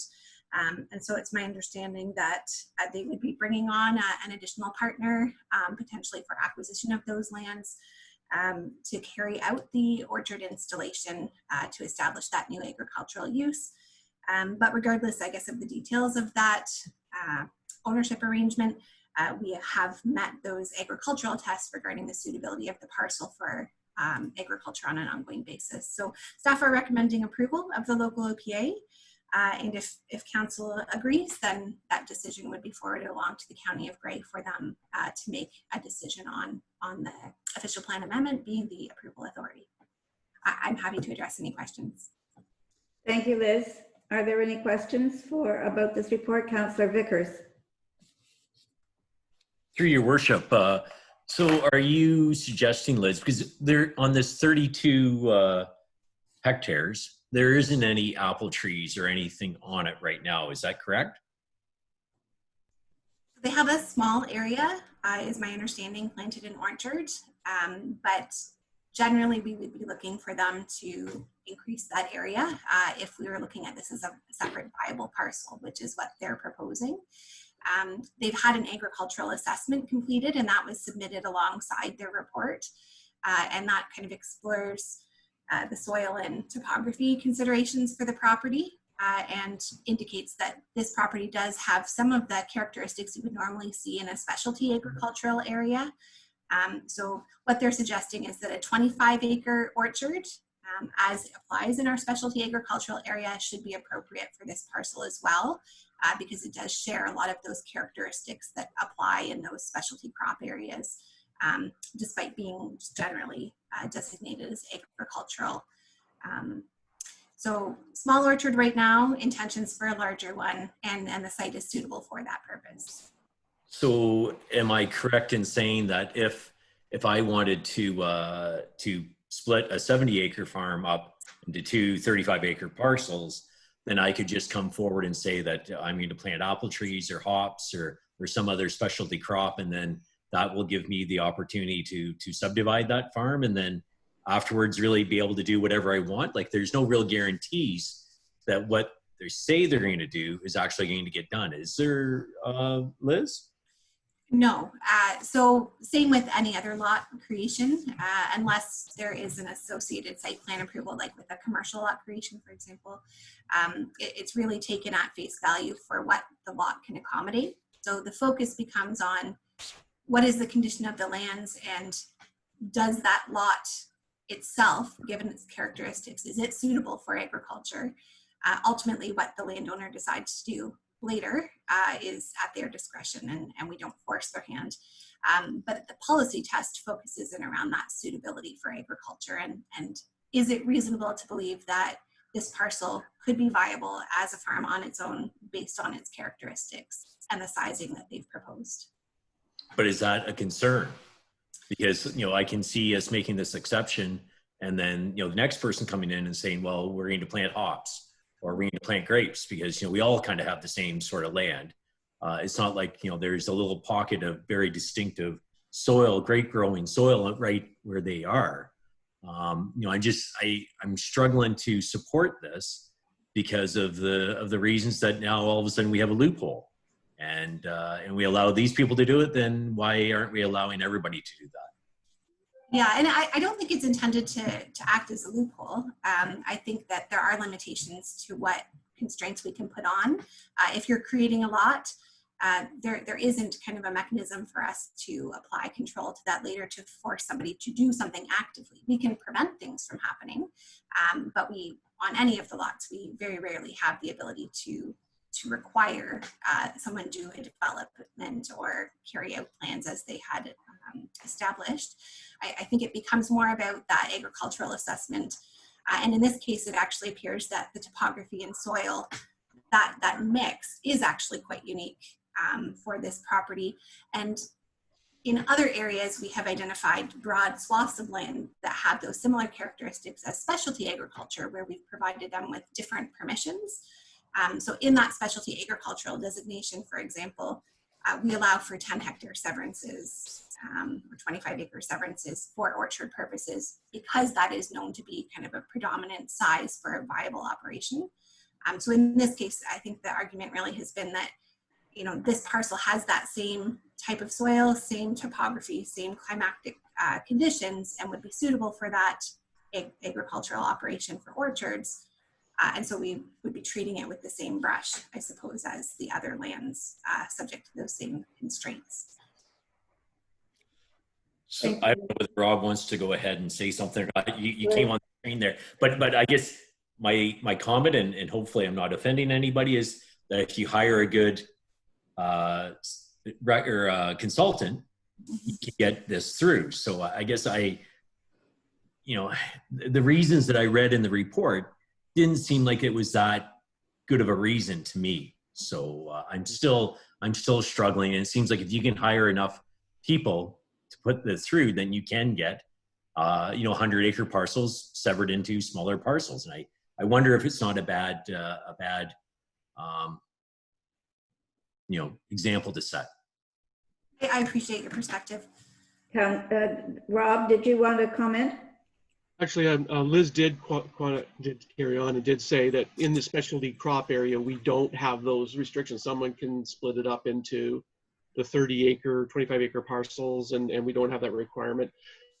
The only other thing I'll add is the initial consultation with Coffin Ridge when they were wanting to do this, we had noted that maybe they would want to consider redesignated to specialty crop because they were growing grapes, which is growing in a specialty crop area and growing it quite successfully. So on that basis, maybe that's an opportunity.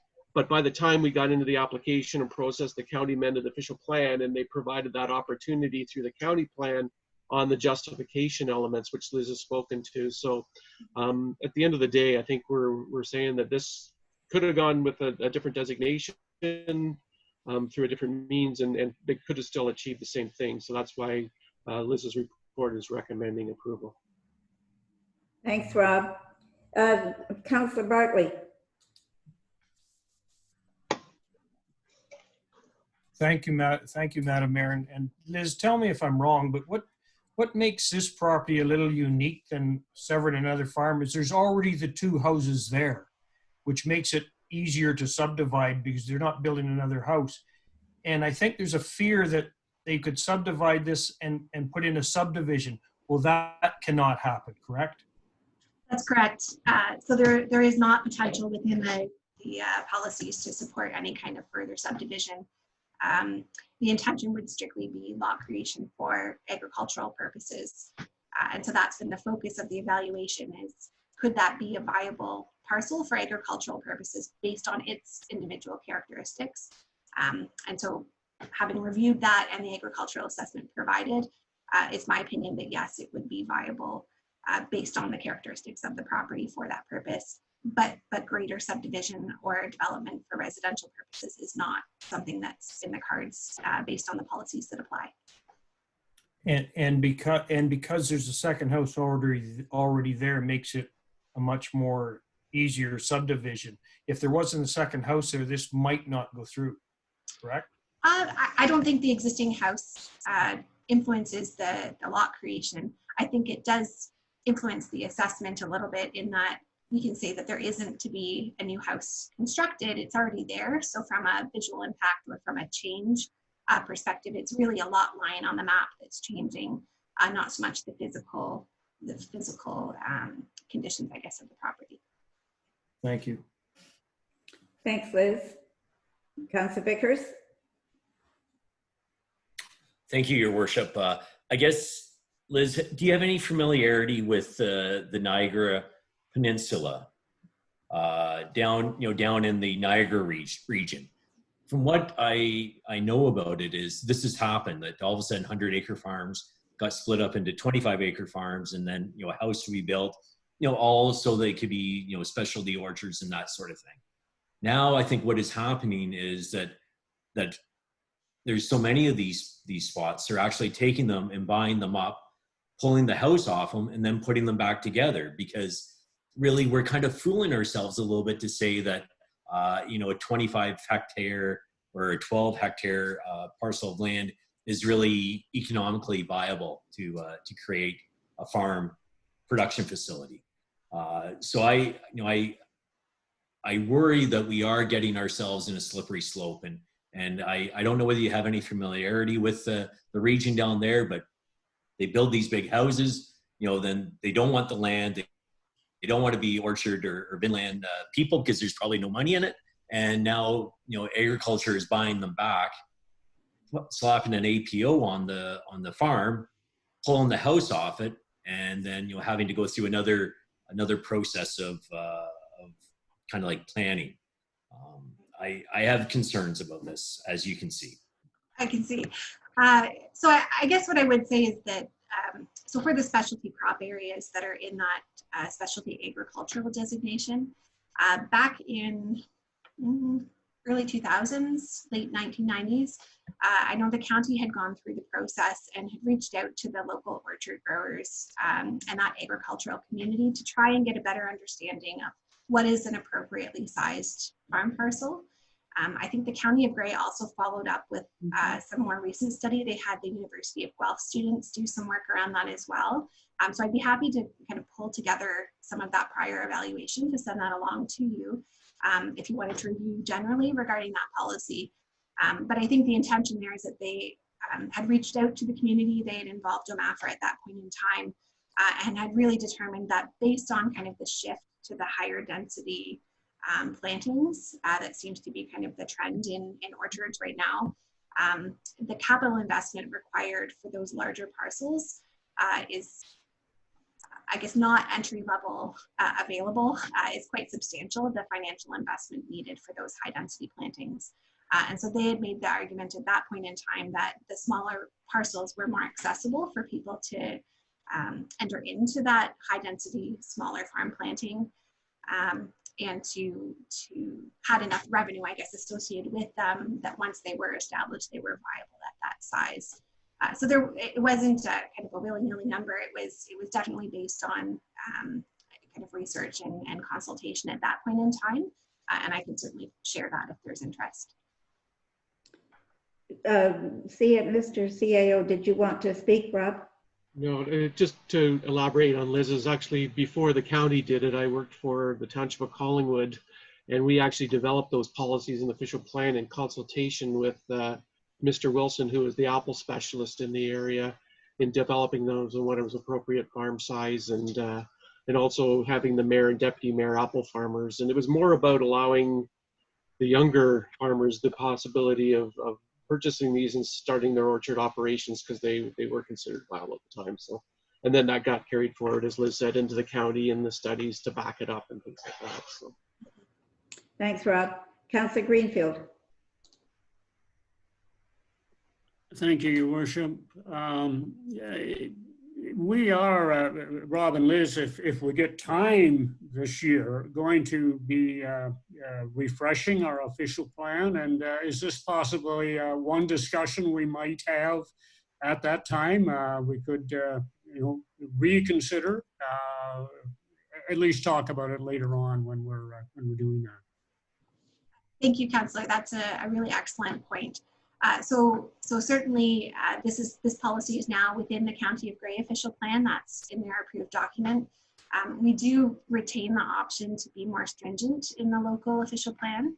And so this, as part of kind of that broader conformity exercise, as we're going through our official plan update, we will have further discussions around whether we want to carry forward those policies in the same way in our plan. Or whether we would rather folks continue to have to go through a full official plan amendment if they wanted to exercise those same policies for future consideration. I think certainly the discussion here indicates that there is some concern about, is it creating a loophole, that kind of thing. And so I think we can have a fuller discussion around, those tests. Do we need to make them more stringent? Do we want to make them more stringent at the local level? Do we want to follow suit from the county policy directly or do something else altogether? So I think that there's room for further discussion, but at this point in time, I think these applicants have satisfied staff in terms of the evidence they've provided that this particular property would retain viability for agricultural operations on a go forward. And so it is at council's discretion if you want to entertain that at the local level as well. But it is the staff recommendation that we support the application. Thank you, Liz. Anything further before I call a question? Seeing none, are there all in favor of this motion as presented?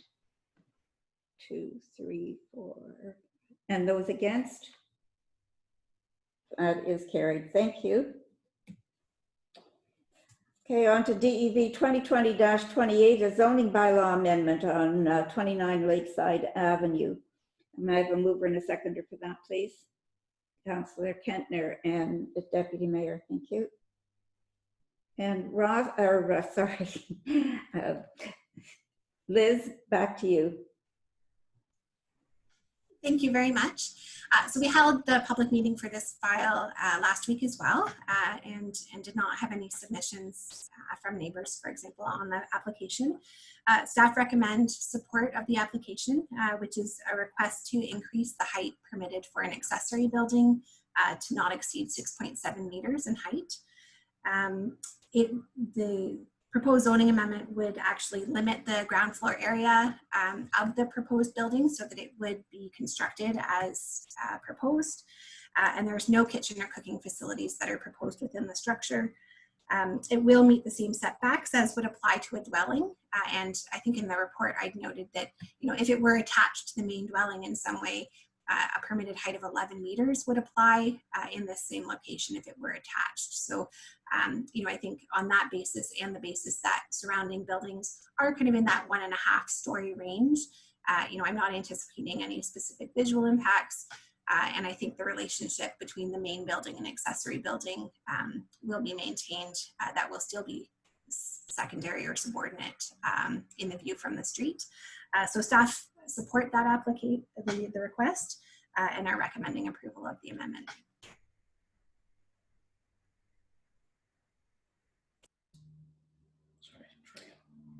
Pardon? You were muted, Madam Mayor. I was. Sorry. I see no questions, no hands up, so I will call a question. All in favor of this motion going forward? And that is carried. Bylaw 2020-41 is to appoint members to the Parks Advisory Committee. May I have a mover and a seconder, please, to put that on the table? Councillor Vickers, Councillor Bartley. And that is to appoint the following people to the Parks Advisory Committee: Tom Bumstead, Marissa Dolatalis, Angela Forder, Barry Lewin, Alan Nolan, Annalise Sangster, and Victoria Yeh. Are there any questions or on this motion? Seeing none, I'll call the question. All in favor? And that is carried.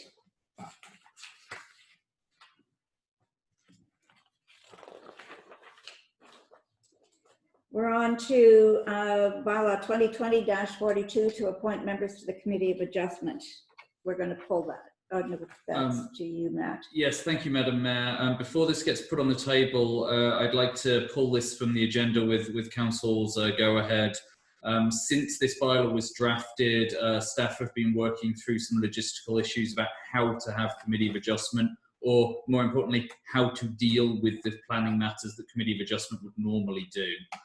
We have a bit of a plan for that, and I'm expecting that the CAO will have a report at one of the upcoming public meetings, and at that time we will appoint these members, but with a bit of a change to the bylaw, and the report will explain why. Okay, thank you, Matt. So we'll move on then to bylaw 2020-43 to appoint members to the Community Policing Advisory Committee. Can I have a mover and a seconder for that, please? Councillor Greenfield, Councillor Kentner.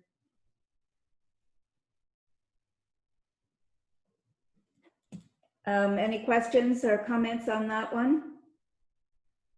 Seeing none, I'll call a question. All in favor? And that is carried. Didn't announce who that was. It's okay. Okay, the next one is CAO. Excuse me, Your Worship. I think Councillor Kentner wanted to say something there. Sorry. I think anyway. Through Your Worship, maybe I slept through it. I'm sorry. Did you name the people who were being named to that committee, the police? I just noted that and said no, I had not. So on this committee of Policing Advisory Committee is Sonia Glass, Scott Gooch, Diane McIntyre, and Jennifer Wright. Okay. I should have done that before we called the question. All right, CAO 2020-09 is a COVID-19 update number 4. And mover and a seconder, please put that on the table. Deputy Mayor, thank you, and Councillor Bartley. And I'll turn this over to you, Rob. Thank you, Worship. So I'll take Council through the majority of the report. I will rely on Matt and Darcy as well with regard to some specifics that they were worked on and would be delivering in answering questions. So starting with the Workplace Operations Recovery Committee, back in early May, we knew that recovery was going to be foremost in our minds, both from a operations point of view as the provincial government and things start to return to near normal or normal services. We need to understand how that would happen, what we need to put in place to do that. So we established a Workplace Operations Recovery Committee, and it was led by Matt, the Director of Legislative Community Services, and our HR manager, and worked with quite a number of all the divisions of staff in going through a process and doing it. And I really appreciate the work they did. They really thought thoroughly through stuff and did a great job under Matt's leadership in that regard. They took us through a 4-step process. First, obviously, they looked at the risk analysis. We need to determine what those risks are, because until you understand them, you don't know how to mitigate them. So then we looked at the mitigation planning, the cost benefit analysis and the time frame. So if we're going to deliver that service, when, and then how much is it going to cost us to deliver that service in the new way that we will be doing it, and then implementing those provisions. They looked at divisional plans. So there were small groups that were broke up. So we looked at how we would deal with customers as we start dealing with in-person customer service again. How different individuals would deal with going to property. We have a building department that has to go out on inspections, and so how we deliver those in a safe manner. Staff proximity, moving and cleaning in the office. Obviously, we've got a very compact building, and how do we do that in a safe manner, maintaining social distancing the best that we can in that regard. Look at paperwork, sharing materials. How do we handle the workflow? Meetings in advance. So we have significant number of meetings at staff level and meeting with developers and things like that, and how we bring those back and deal with those.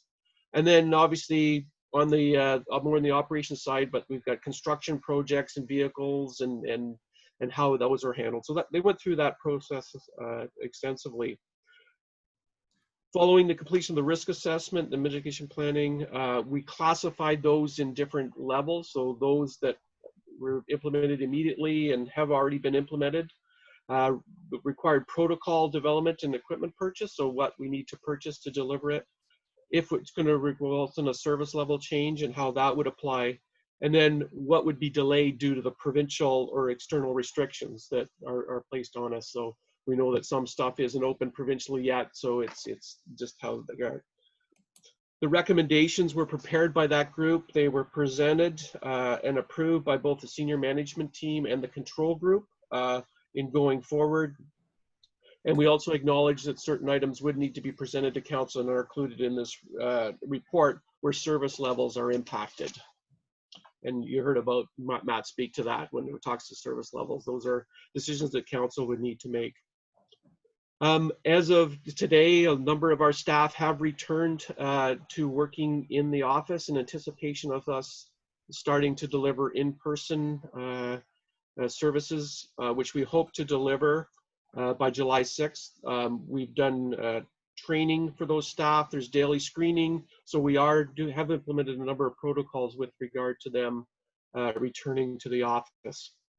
We're hoping that by July 6th that the members of the public will be able to attend a few of our facilities, the 7th line and the fire hall, subject to those guidelines and going forward. Moving over to service level changes, non-budgeted cost. Some service level changes have already been decided by council. We know the Blue Dolphin Pool, the cancellation, recreation services, camps. As we look back and as the guidance documents that come out with regard to the operators, as I said before, I think we did make a really good decision in that regard, because I know in day camps, the requirement that every kid must be, or every attendee must be temperature screened. And also the limited number of people that can be in per group, it really would have constrained us delivering a lot of those services. So, but those decisions have already been made, and that we also know that plans for reopening recreational facilities, cultural facilities, Meaford Hall, the museum, community center, we'll be developing those for when the province does allow us to open those up and start bringing services in. So we'll continue to develop those plans.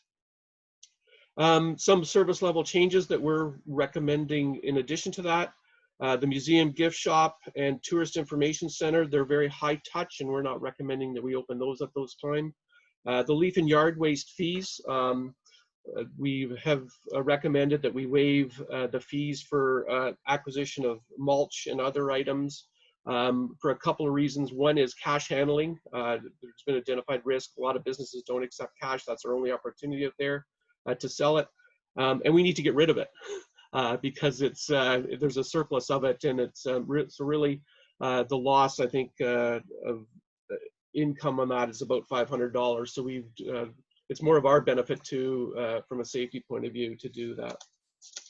Although we will continue issue marriage certificates, as it's a service we still have to provide, we will not do wet marriage ceremonies. There's other people who can do that, so it's a service that we really don't feel that we need. And then cleaning services, we will require additional cleaning services because with the guidance documents that come out, stuff must be cleaned a lot cleaner. Next over is the Parks and Facilities Reopening Plan. So this is Darcy's team had developed and proposed how we would move forward in reopening and a lot of our parks and facilities as it came forward. It was very methodical, and it would be phased in so that we could deliver it. A lot of it is based on those guidance documents, both from Grey Bruce, the Ministry of Health, as well as the lifting provisions of the Ontario government. Beginning this week and into next week, we are starting to implement those. We have the porta potties identified in the report. Services, cleaning those. We will have to increase our staffing to wash the porta potties because that cannot be provided by the third party in meeting who we rent them from. Because I think it's twice a day that the porta potties must be cleaned in accordance with the guidance documents. We heard about some of our more permanent facilities and opening them up, and Darcy can elaborate, but really the ability to get in and clean a porta potty and get out and meet those requirements is very simple. When we go into those larger facilities, there's much more cleaning surface, and will require a lot more staff time to do that. And so that's why both us and a lot of other communities are utilizing the porta potties instead of utilizing our more permanent facilities in doing that. When we talk about Meaford Hall, those facilities are in a building. They're not just a separated building or separated entrance. So for us to have those washrooms open as well, we would need a staff member sitting in there who probably wouldn't have any other work to do other than sit there and monitor, because when you come into that hall, there's no restriction of going throughout the building. So we would also have to have it staffed, and then also increase cleaning to do those washrooms more extensively. We know Memorial Park is opening July 3rd. There are a number of restrictions that will be placed on it. There's a revised camp layout that's been done with the revised sites. For someone that who has a seasonal camp trailer at a campsite, these same restrictions are very much applicable on the majority of campgrounds throughout the province, and have come through various accommodations. And basically, it's if you come, you really have to have your own facilities so that you don't have to rely on the greater public facilities in doing that, just again to protect everybody. We have notified all the season camp holders of these restrictions before they come, and then they have the ability to, if they want to cancel the reservation or continue on. Next on the speak to is the communication strategy. So back on October 22nd of last year, council received a report from staff on a process to develop a communication strategy. It's one of the priorities that came out of council strategic priorities. We hear that communication is so critical to all of our operations, because keeping the public informed, but also keeping council informed, and then also keeping our staff informed as well. We've heard it within the economic development strategy that communication is critical as we go forward. We've heard it. There's a subgroup set up on the recovery task force because communicating to our public with regard to what's going on, and that has been identified as a critical element. All that being said, with everything that has happened because of COVID, our communication coordinator and our manager strategic initiatives are so engaged in doing current communications and also working with the task force on economic development recovery that we're unable to deliver that strategy based on the time frame, and they're very concerned. So it was the recommendation of the directors with the support of the manager strategic initiative, the communication coordinator, that we actually move this to an outside consultant who can move this along a lot quicker, because they're not going to be constrained by a lot of the day-to-day work that we need to continue to do and respond. So we're suggesting that it be moved to a consultant at a cost of $35,000. As you'll see in the financial analysis, that would come from the Economic Development Reserve, so it wouldn't be a cost on the current tax levy to do that. With regard to the community improvement plan, we had hoped to move that plan, update it to account for some additional items more on the housing element. We will continue to work on that and try to set that up for next year. However, with the delays of COVID, we sort of had to park that. We still have two plans in place, both an economic plan and a downtown community improvement plan that are available, and we will promote that and work with businesses to continue to utilize those plans. So they're still in place and still can be utilized for that purpose. But at the same time, we're saying that some of the funding can go to assist in the economic recovery. And in particular, I'll speak to the patios next. So under the Economic Development Recovery Task Force, you've heard that we've been moving along and trying to work with a number of restaurants with regard to patios. Where a restaurant has the ability to create a patio on their own property, we've been able to facilitate those fairly simply just by taking up a few parking spots. We know that they're not operating at the full capacity that they would normally do. So even with those outside spots, parking really isn't going to be a problem. So we've given greater flexibility. And then putting outdoor patios in their parking areas in that regard. But then when we look to downtown, we realize that there's a bigger constraint for some of ours, in particular those on Sykes Street, who don't have that ability for their own property to put those spots on. So we know that the province opened up phase 2 and allows outdoor eating for patios. But they also, the AGCO did allow liquor licenses to occur out in public spaces that didn't have to be directly connected. So you could cross a sidewalk to get to a parking space to do that. So looking back to that report in 2015 that council established that pilot project for patios, we realized that the same thing would apply now, and we could bring that forward in facilitating that. So in that regard, we've been working with 4 of the restaurants on Sykes Street between Collingwood and Nelson Street in developing their patios. Some of them already have started the construction. They're working on their liquor license, just hoping that everything can come together. And as of obviously putting patios out and parking spots out in front presents a bit of a safety concern. So we've worked with transportation services, and we'll be bringing in barriers similar to what they did in Thornbury. But I think they're going to be a little nicer because we're also going to have some decks in behind those barriers to protect the public from a safety point of view. So we're very excited to be able to be pulling that forward. So good news on the patio front. And then I spoke about the financial assistance. So we're hoping to apply some of the additional funding under community improvement to assist these with the significant structures and that had to be placed out on the front. We've always said that the patio project livens up a downtown, brings life to it, and by people outside, and we continue to support that.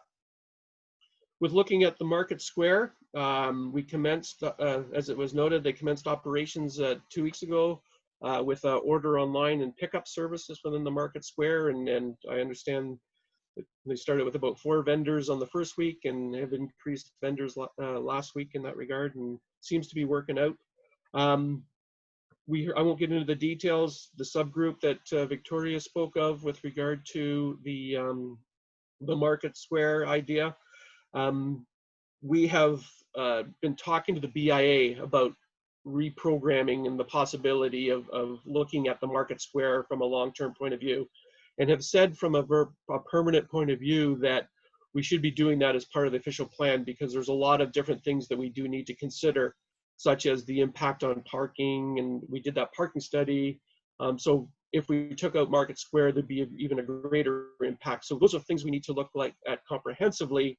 But for the short term, that the idea that they have is trying to liven up the Market Square for a bit of the area is something that we think would be a great idea. As Victoria mentioned in her presentation, it would be more aligned with phase 3. We had some initial concerns based on current constraints. One of the things that when you get performers downtown, you draw people, and we'd be into social gatherings of greater than 10 people. So we had some concerns, and I think they realized that earlier on. So that's why they sort of talked about it for phase 3. What are the cleaning requirements that we have for the picnic tables that would be placed there? And then just a number of different factors. So what this report says is we'll continue working with the subgroup to consider their proposal and to implement it when the lifting. I think what they're asked for is an endorsement in principle, I guess, that a go ahead, subject to us continuing to meet with them and making sure guidelines and then could come back for council in that regard. Darcy has added updates to the financial impact. I think this is a very preliminary stuff, and our intent is to bring a more wholesome report in July after the 6 months to evaluate that. But he's given you some high level numbers. We started at 86, but as we open locations and develop plexiglass barriers and things like that, we've had to increase 20,000 for those costs. Cleaning supplies bring us up another 10,000. As staff need to return to work, there's increased cleaning requirements over and above our current contract, which should increase about 30,000. And given the above, staff now expect the minimum financial impact of the emergency to be about 146,000 preliminary. But again, we'll do a more wholesome update in July with regard to that. Also, we know that if Meaford Hall will continue to be closed, as well as impacts on the harbor and Memorial Park, there could even be additional increases in that. We've also highlighted in here some of the stuff with regard to phase 3s and parks and facilities. So moving over to the recommendations broken up into 6 suggestions. Number 1 was the communication strategy. So it's us to develop an RFP and get that out quickly to get that process rolling. It's going to be a very engaged process. Where it's going to engage council, engage the public on what communications. And really, the reason why it's critical to be done this year is we need to understand what our financial impacts are going to be budget-wise next year. We have a number of different communications tools, the direct mail, the recreation guide, the visitor guide. So we want to look at all that and prioritize what we should be doing for next year's budget in that regard. Direct staff to strive to reopen our customer service facilities by July 6th, pending our acquisition. I would note that the plexiglass is actually up in the main office, so things are looking really good with our ability to do that. It's what you see for the most part in a lot of retail outlets, very similar, but ours came meant for offices. The porta potty recommendation by June 26th for the parks noted. Number 4 is to delegate authority to myself to adapt corporate policy where necessary for the remainder of the emergency. This is, as we've looked through a number of our policies, there's tweaks that need to be made to that policy due to just operational elements. And I think the easiest one, it's very minor stuff, but one of the ones we talked about is our business recognition program talks about 2 people delivering certificates to businesses and things like that.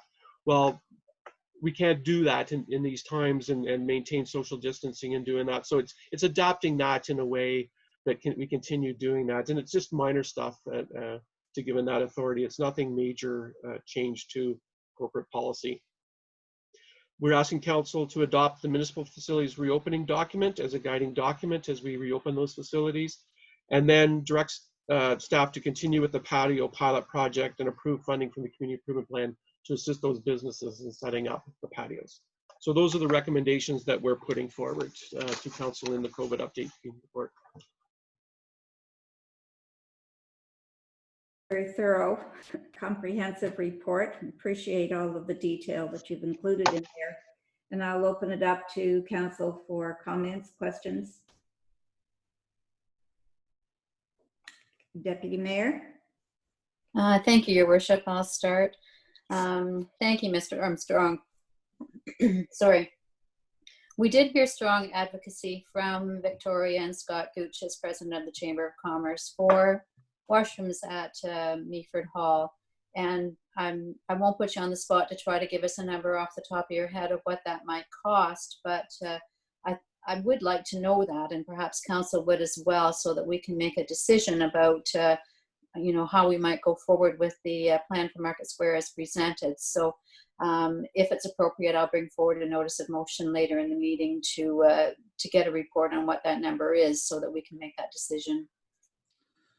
And through you, Madam Mayor, I wonder if I could respond briefly. I don't have a number, but at this stage, we can't really give you one because it depends on the level of service that is desired. Mm-hmm.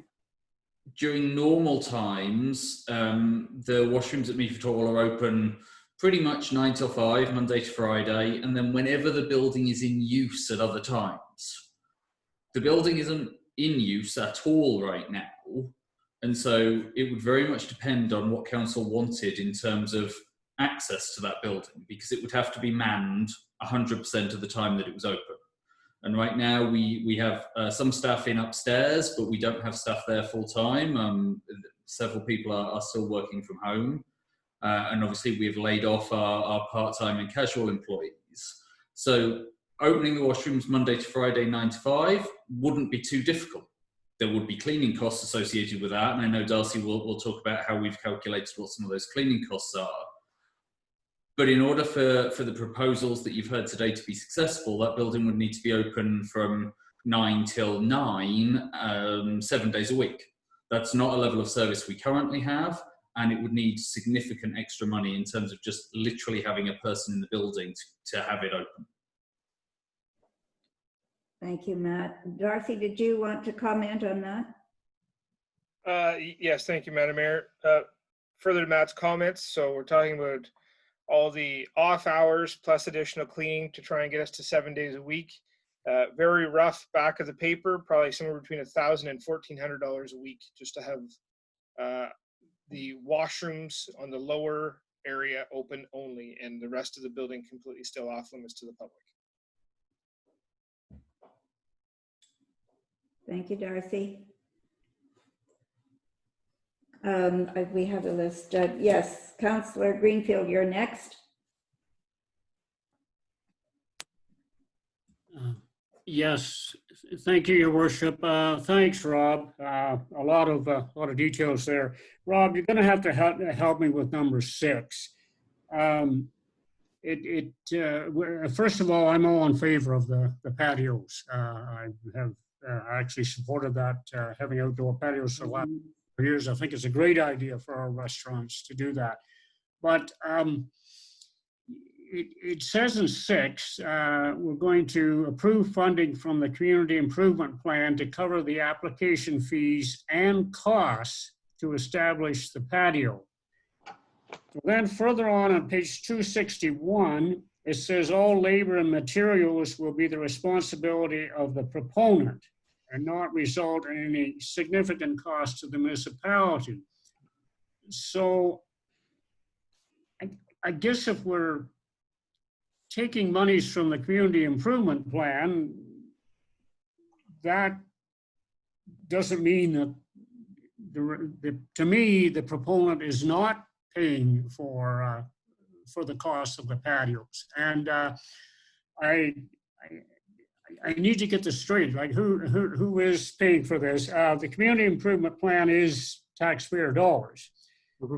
And I realize we have monies set aside for the plan this year that could be used, but I just want to get it straight.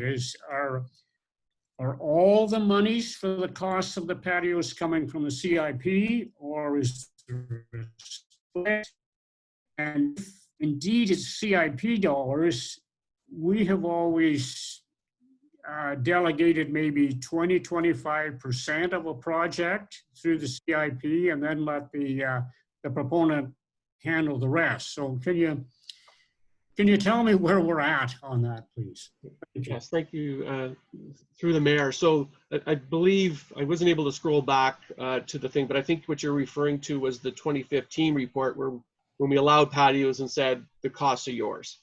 So that was what we said back in 2015. Under the current situation, our downtown are struggling, so we're looking at ways to assist them. So under the community improvement plan, our funding has been matching funds. So 50% funding, and it's going to be subject to them making their application, going through council process and doing that. However, I think our application fee for patios is $200. So that's waiving that fee, which was very minimal. And then 50%. And then on top of that, there's assets that the municipality is acquiring. Those concrete barriers will actually become our property, and we'll be carrying them, the Jersey barriers. And we identified that we could probably use them anyways, so we're going to acquire those. So the funding from that would come from the community improvement plan funding as well. But for their own what they want to do, it's under the community improvement plan, it's 50%, and it's aligned with that. So if a business applied in the downtown area for an improvement, it would be subject to that same criteria. Councillor Greenfield. If I may just follow up, Your Worship. Thanks, Rob. We're not talking buying tables and chairs for the patio or anything like that. That's strictly the owner's responsibility if they need more of that type of equipment. Yeah, it's more the permanent, not the permanent, semi-permanent, because they have to remove them in October.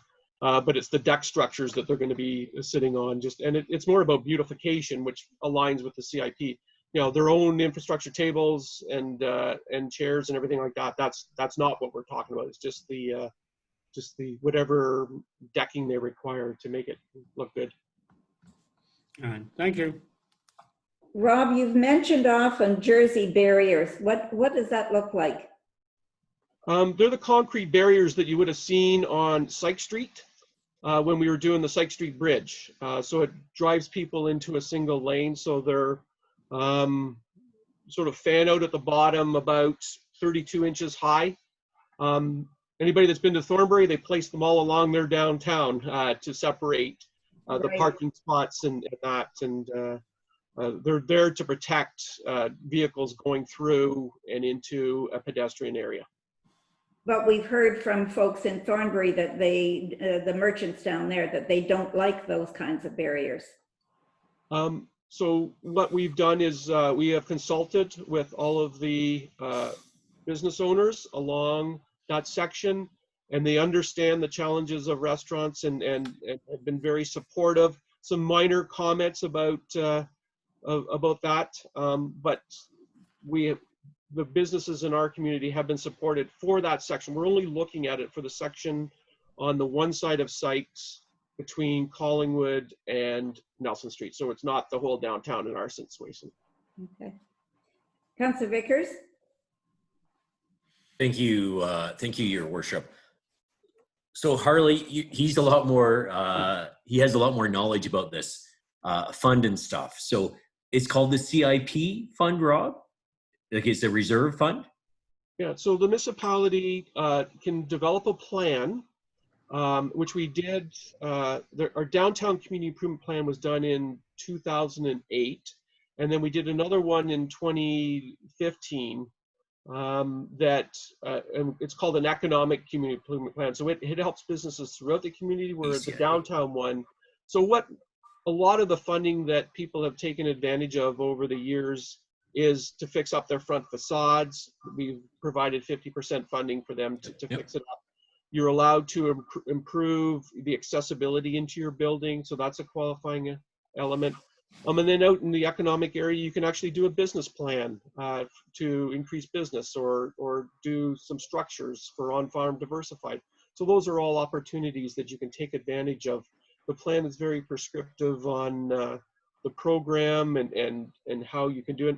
The big thing you have you need these plans in place, because it cannot be viewed that we're providing bonusing to businesses, because that's contrary to the municipal act.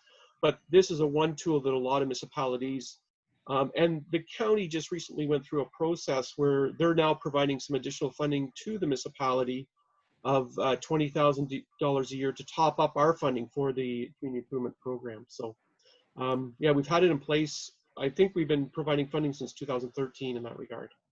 And where does it come from? Development charges, or where does the money come from? So generally it came from the tax levy. However, this year, just to qualify, of the 70,000 that was in the budget this year under the community improvement plan, 40,000, because we got 20,000 last year from the county, but it didn't get used, so we're applying it to this year plus what the county gave us. So 40 from the county and only 30 from the municipality this year. So there is a bit of money there then that could be, that's not coming out of the tax levy or anything. Would that be fair to say, Rob? Yeah, correct. Yes. Yeah. So I guess, so where my question is going, now that we know that there is a little bit of money there, that we aren't need to strap the budget too bad, in the town hall, you talk about it's fully accessible. So what would it take to make it only accessible to the washrooms? So I realize there's stairs going up by the elevator. Something would have to be done there. The room that's directly in front of you when you walk in, are there doors that can be locked? Like, just help me understand what would need to be done in the town hall to kind of secure it. But actually, before Matt gets in there, just to qualify, the plan is for businesses, so we can't use those funding for our own purposes. So I'll just deal with the funding issue, but Matt can speak to just, I don't know how you would do that, but yeah. Thanks, Rob, and through the mayor, Councillor Vickers is right in the sense that yes, we would have to put some form of barrier in place between the entranceway and the staircase and the elevator. Doors can, of course, be locked and chained if necessary to make them secure. The building couldn't be made secure enough that it could be left unattended. And why is that, Matt? You need to help me understand a little bit more.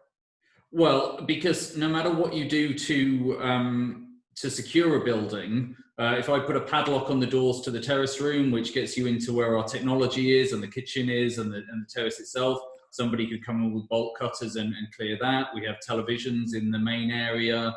Any barrier that we put in place to close the staircase off would inevitably be a temporary barrier, which could be removed with enough force or desire, and then you could get into the opera house. The entire building could be destroyed in effect by not having somebody managing that process. Plus, I suspect Darcy's about to say that and I agree with you that the building could be destroyed, but what's through your worship, if I can just step in here right now, our insurer has already advised us that where a building is not being open for the public because of COVID, that we still have to do daily checks on the building. Where a building is open, and this is just generally speaking, if the building is open for public use, it has to be manned. If anything, like I don't even care about if a TV gets lost. from a liability and risk perspective, somebody could walk into the building, trip and break a leg, and we are not going to be covered under our insurance, plain and simple. So if we want washrooms, we pay for a staff member to sit there and man the building for washrooms, or you bring in porta potties and set them in the middle of the parking lot. It's just, through your worship, it just seems so disheartening that we have to be so, bound by the insurance company's will and policies, whether that's the right words or not. But it does seem disheartening, if you know what I mean. I don't know whether, Rob, you could, maybe there's nothing you can say. Just before Rob does, Madam Mayor, I just comment that Meaford Hall is no different to the Cineplex in Owen Sound. It's no different to Dairy Queen in Meaford. It is a business that is exceptionally valuable to the municipality, and none of those businesses would ever leave their facilities unlocked in order for people to use a washroom. Thank you for that. Councillor Kentner. Thank you. Through your worship,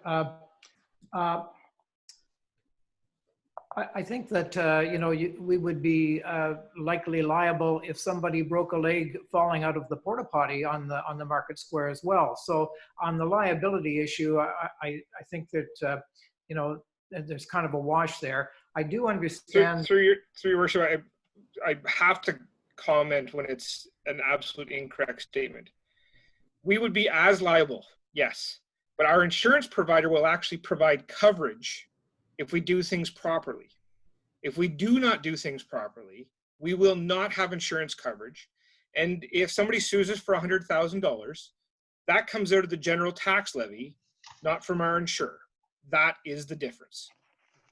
Oh. Councillor Kentner, carry on, please. I don't know if I am on. Okay. So if we staff the hall though, for 12 weeks from, say, the beginning of July till the end of the Labor Day weekend, are we going to then not be able to count on our insurer to cover us in those circumstances? Yeah, through the worship, what Darcy's saying is if it's staffed, it will be followed under insurance. It's when it's not staffed. So part of my point here is we did hear an estimate, a guesstimate of what it might cost. And it sounds like a lot of money, $1,500, even $2,000 a week. But I think we have to look at the key that it holds to our competitiveness in our market region here to be able to attract tourists. And as we all know, people who come into the area here in the summertime make decisions, form conclusions about us, and make decisions that often ends in the buying of property and building million-dollar homes. So I think that we don't want to be, penny wise and pound foolish here. And I think that we've had some excellent advice from this committee that has worked so hard to come up with some plans. As well, I think we really do need to look at opening the washrooms at the splash pad and in Memorial Park. And I'm hoping that we can have some discussion on that before we decide just exactly where we're going here. Thank you. Rob, over to you. Well, yeah, just I think Darcy was going to speak that. Just I wanted to quantify that the month that Darcy talked about was the cleaning, but then on top of that, there's the staffing at Meaford Hall, which we would need to figure out, and it would be based on how often you'd want us to open it. So we need to understand that. And then Darcy. Yes, actually, Rob, the $1,000 to $1,400, that was a reflection of added staff hours to make sure that we had a 9 to 9 opening, plus the cleaning costs over a 7-day cycle. So that's what we're looking at. I mean, we're certainly not doing this, this whole washroom thing, in isolation of everybody else. I belong to a group of, recreation people or facility people. Regionally, there's 22 of us that meet on a bi-weekly basis. the only person, or sorry, the only municipality that I'm aware of that has fully opened and only some of their washrooms is the city of Owen Sound. And they've done so at a cost of having to have 3 additional staff, brought on effectively full time in order to try and meet cleaning demand at 5 locations only. Town of the Blue Mountains is starting to open up some of their washrooms. Places like Saugeen Shores, Hanover doing the same thing. But what they're doing is opening up the washrooms and locking every stall in the washroom, with the exception of 1 stall, to make sure that only 1 person at a time can go in. And then doing extensive cleaning with foggers and everything else like you've seen on TV in order to try and disinfect everything, because there are substantially more areas and more touch points in a large washroom than there is in a porta potty. So from our perspective, and the fact that we actually have reduced staff from even normal numbers, let alone trying to staff up, that if we're going to be opening washrooms and doing as the majority of other places are doing, like a lot of places aren't even opening washrooms. Collingwood has no public washrooms open at all. And they're a much larger place, and they're certainly a tourist destination. So, a porta potty is a single washroom facility with substantially less touch points. And that's why we've considered those to begin with for the next phase. Our main public washrooms are McCarroll Park, the William Crofts Athletic Field, the Harbor and Memorial Park, and Fred Raper's Park. Now, we've suggested putting washrooms at 4 of those 5 locations. And the reason why we didn't suggest that at Fred Raper Park is because the washroom there is currently closed anyways because of the state of the park. So whether we provide a single portable or provide a washroom facility that only has 1 stall available, it's really not providing any greater level of service if we're going to follow a best practice approach that most municipalities, at least regionally, if not provincially, are following. I think, Madam Mayor, if I can also add to that, there's a key sentence in the middle of that, which was beginning to phase in. One of the recommendations on this report today is for council to adopt the facility reopening plan as a guiding document. When we talk about putting 4 porta potties in key locations around the municipality, that is as of now. We are still in phase 2 within the reopening plan. We really don't want to be encouraging large numbers of people into our parks and so on. And then when it talks about phase 3 of that, and I'm just pulling this up right now as I sit here, it says park amenities, washroom facilities provided at all municipal parks, either through building reopening or use of porta potties. So that talks about the reopening of those buildings where we have buildings when we get to phase 3 of this. It says municipal halls open and facility bookings with limited numbers of persons and passive activities will be permitted. And that will obviously also require that those washrooms be open. So I don't want council to start thinking that anybody on the staff team is saying that there will be no washrooms this summer. What the staff team is saying is that here is a plan for reopening. This is the phase we're at right now because of the provincial guidelines, and this is what we'll do afterwards. So just talking about 4 porta potties now is, if council talking about 4 porta potties as if that is the only decision that is going to be made, is disingenuous, because that is not what is being recommended here. Yeah, and if I can, Madam Mayor, I think it's important, it's in the report, but I really want to highlight this to council. This reopening plan was taken to the emergency control group and was approved by the emergency control group, of which 3 members of council sit on. Right, so that plan was approved just a week and a half ago, and that's why we're moving forward in this plan, because it was adopted by the control group, of which 3 members of council sit on that group. So we certainly thought that we had council buy-in on this plan already. Councillor Kentner.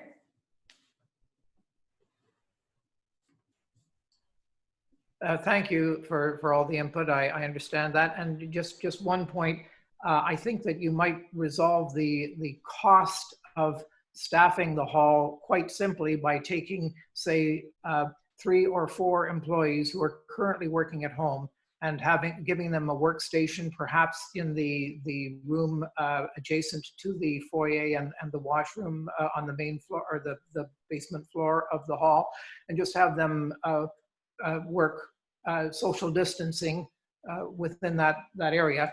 And you know, at least we could mitigate the cost of staffing it. You have to have the cleaning costs, of course. But anyway, that's just a thought. And thank you. Deputy Mayor, you were next.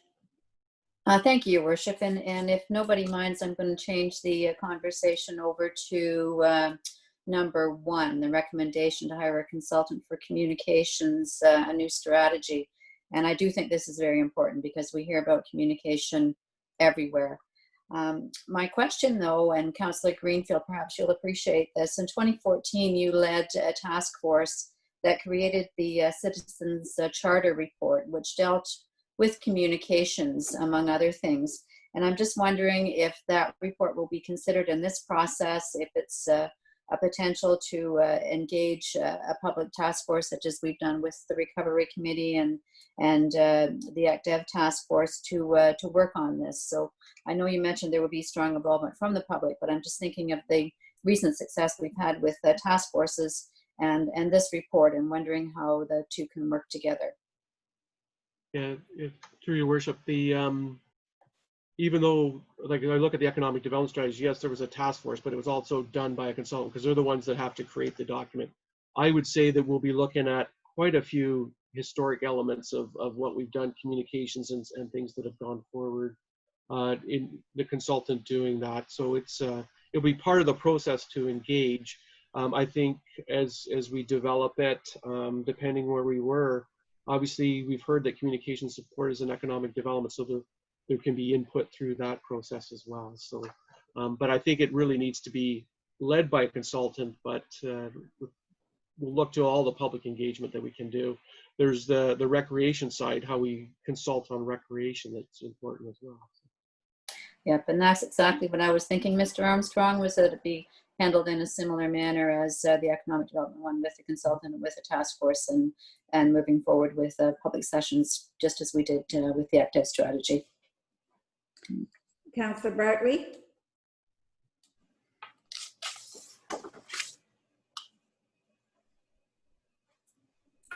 Thank you, Madam Mayor. So the presentation earlier from Victoria, her concern was that phase 3 may open up before our next council meeting and before we could talk about these washrooms. But what Matt is saying here, that if phase 3 opens up, we may not even have to talk about it. The washrooms may open up anyways. Is that correct? So, through you, Madam Mayor, it's correct, yes, to a point. The municipality, via the Emergency Control Group and via this council, has been very clear throughout this process that just because the province says something opens on Friday does not mean that we are ready to put it in place on Friday. We are planning to open our facilities for basic admin customer service on July the 6th, because that's how long it's taking us to procure the plexiglass and the PPE and get all the protocols in place. If we were to hear this week, which I strongly doubt, since there are still parts of the province that are still in phase 1, if we were to hear this week that we're moving to phase 3, it would likely take us 10 days to 2 weeks to get us to a stage. But yes, council would have approved as a guiding document the plan as to how we were going to do that. So no, council wouldn't need to talk about it again. Okay, thank you. If I could just add as well, Madam Mayor, about Deputy Mayor Keaveney's comments about a task force. Part of the reason for doing this, for this recommendation about the communication strategy, is about the time that is involved in producing it. Getting a task force, writing a terms of reference, recruiting that group, creating meetings, which are not allowed to happen right now because council has decided not to have committee meetings, is all very much additional workload for the staff. That the idea is that we're trying to reduce the workload by having a consultant do it. We can have an extensive public engagement situation without having a task force alongside that. Thanks for that, Matt. Okay, Councillor Vickers, I think you were next. Thank you, Your Worship. And just a comment to staff. It's not like we're trying to be a pain, to staff, but obviously Shirley, Tony, and Barb have all gone through the conversation and have talked about it. But the rest of us maybe haven't had the same conversation with everybody. So I sometimes feel that the staff seems to get a little short with us, but I have to have a pretty good understanding and a pretty good feeling of what's going on. So, I guess I apologize to staff if I'm being a pain and a nuisance to them, but you have to also remember we need to understand, because we're the ones that get asked the questions out on the street, and we're the ones that have to answer it. So if we don't understand it well enough and buy into it, then it's going to be hard for us to sell it to the next person, sort of thing. So just one more question, and it's about the porta potties once again. Can we at least try and get the better porta potties? There's the ones that come in the single stalls, but is there any way of maybe looking into the wedding trailer, if you hear it on the advertising on the radio? So that's just a comment, and you can answer it or you don't have to answer it. Thank you. Unfortunately, Darcy's had to leave us, so but I can speak to that. We have a contract with the acquisition of porta potties, and that's how we get it through, and how we do that. I will tell you that porta potties are very difficult to acquire right now. So probably you get what you get, unfortunately, from what I understand, because basically, like Darcy mentioned, that's what most people are using, most municipalities are using to deliver the service. Okay, I think we have reached the end of that discussion at this stage, and I will call the question then to have council accept the recommendations as presented in this report. All those in favor of accepting the directions as presented? 1, 2, 3, 4, and those against? Well, we only have one left, and that is carried. Thank you very much. Good discussion, everyone. And Councillor Vickers, you are absolutely right in terms of understanding the issue, because the expectation is that this is council's role, is to interpret and to support those decisions going forward. So we appreciate the time it sometimes takes to go through a fulsome discussion. With that, we're going to move into committee of the whole, but I'm going to call a very short 3-minute break. Stretch your legs. Oops.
Okay, thanks. I have a little different configuration here, so see where I'm at here. Okay, so now I think.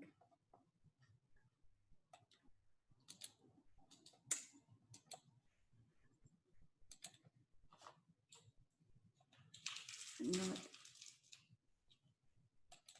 how do I get to the, I can do it this way. And I need a mover and a seconder, please, to go into committee of the whole. Councillor Vickers, Councillor Greenfield, thanks. All in favor? That is carried. Okay, we've got the first report, CAO 2020-10, our Economic Development Strategic Plan. Can I have a mover and a seconder to put that on the table, please? 2, 3, Councillor Bartley, Councillor Kentner. Okay, and Rob, are you going to speak to this first? Actually, I'm going to hope Janet can come in and speak to this one, if that's okay. Yes, she is. Hi, Janet. Welcome. Good afternoon, Your Worship and Council. I hope it's still a good afternoon for you. I know I've appreciated the discussion so far today about the economic development in the Market Square. This is actually my first time I've been able to formally speak in front of Council, and I'm really excited to do that today, particularly when we're going to be talking about a staff report on the Economic Development Strategic Plan. 2 weeks ago, McSweeney and Associates provided you with a great overview of the process that was taken to prepare the Economic Strategic Plan that's before you today. And it is a document that replaces the 2009 plan and will guide us in our priorities and objectives over the next 4 years as we continue our journey to enhance the economic development within the municipality of Meaford. What is particularly special about this plan is that it is made for Meaford municipality-wide. As explained in the presentation 2 weeks ago, it has received a significant amount of public and stakeholder input, which has resulted in a plan that is really action-oriented, and those actions are requiring changes and enhancements to be implemented, which seek to drive retention and growth in businesses, attracting and developing new investments, increasing tourism opportunities, and providing increased employment opportunities. The timing of this document couldn't be more critical because it is a resource and a support to the economic recovery as a result of COVID-19. As well, it is our go forward past the pandemic as we focus on long-term economic vitality. There are actions in this plan that can address both current needs and long-term needs, and certainly we've heard a lot today about communications and the need for strategy. This is one example, an action item in the plan that is reflective of both the here and now for businesses, as well as the long-term ongoing resource in our economic development needs to support that growth and investment and retention in tourism. While the strategy defines a roadmap for 48 actions and an implementation plan that prioritizes them, it is also important to note that the plan provides agility for new ideas and concepts to be considered within our dynamic economy. Quarterly staff reports to Council will provide an update on the strategic plan and current status of the local economy, which can serve to reaffirm priorities of the implementation plan so as to attend to current needs while striving towards that long-term sustainability. The first action item recommended by the Economic Development Task Force is for the establishment of an Economic Development Advisory Committee. This committee who also will have a pulse on the local economy and will provide advice on the implementation of the action items and where priorities need to be adjusted to assist with maximizing the capabilities of this plan and position it for success. The two final points that I want to make are there are a number of actions in the implementation plan that are already prioritized in other municipal master plans and initiatives, which are planned or currently underway, and I anticipate that that would be provided through updates and progress through some of the other committees. As well as from a financial perspective, it's important to note that each strategic action will be reviewed and included as part of the annual budget process for Council to consider and for approval. And with that, I'd be happy to answer any questions to the best of my ability. Thanks so much, Janet. I will open it up for questions from Council.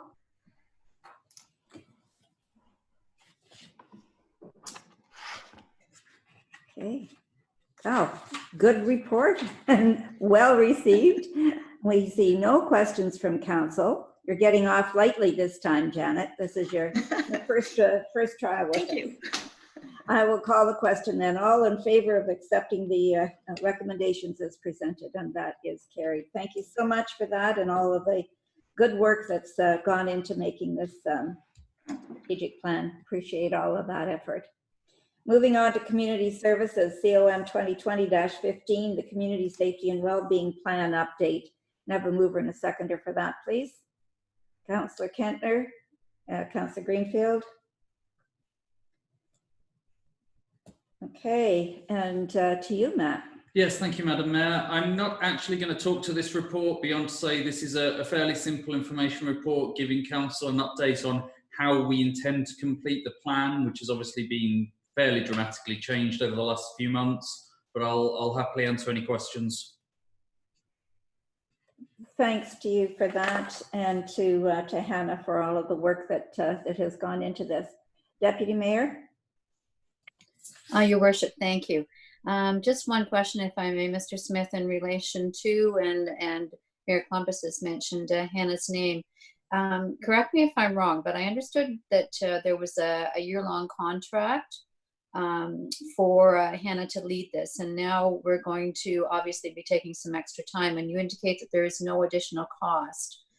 Just how is that working in relation to the staff person who's leading this? A very good question. Thank you, Deputy Mayor. Through you, Madam Mayor.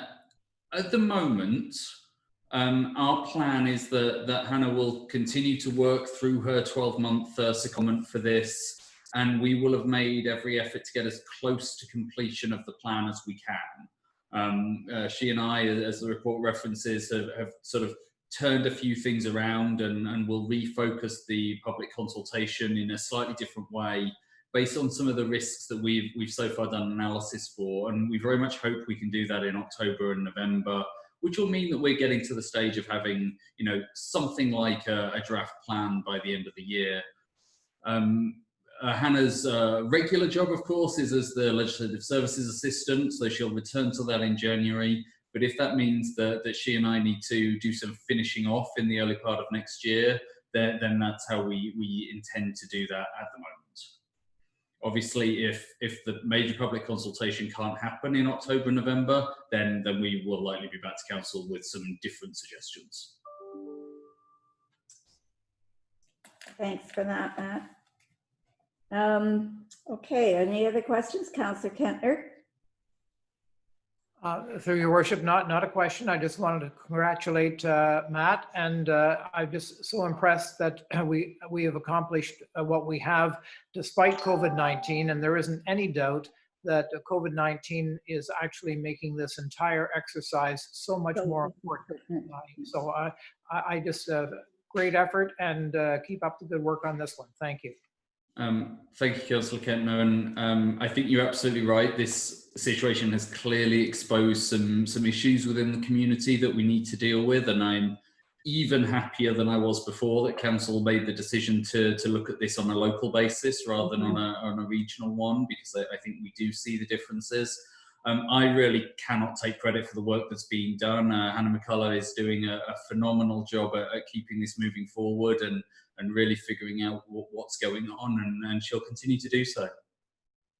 Well said, Matt. Thank you. Please pass on our congratulations to Hannah, because it's very, very in-depth and important as we move along. Anything further for Matt? Then I will call the question. All in favor of receiving this plan as update? And that is carried. Thank you.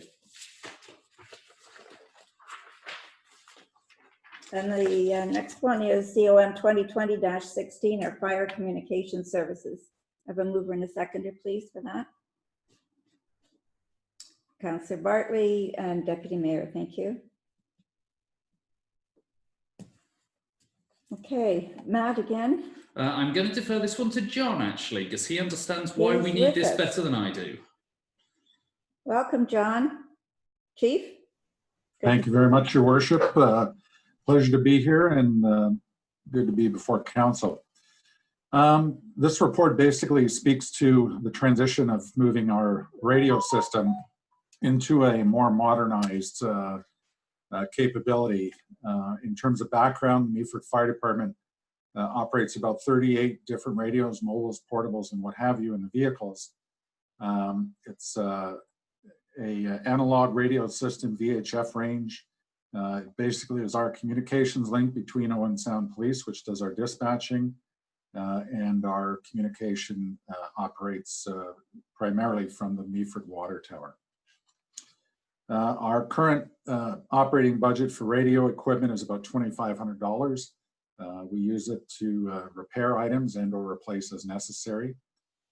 And in 2019, Grey County Fire Chiefs met with the County CAO, the staff from Owen Sound Police Services, to discuss how the radio system in Grey County could be enhanced, because fundamentally everybody were using different towers, different protocols, different types of equipment, and it was a bit of a mix mash of equipment that was being used around the county.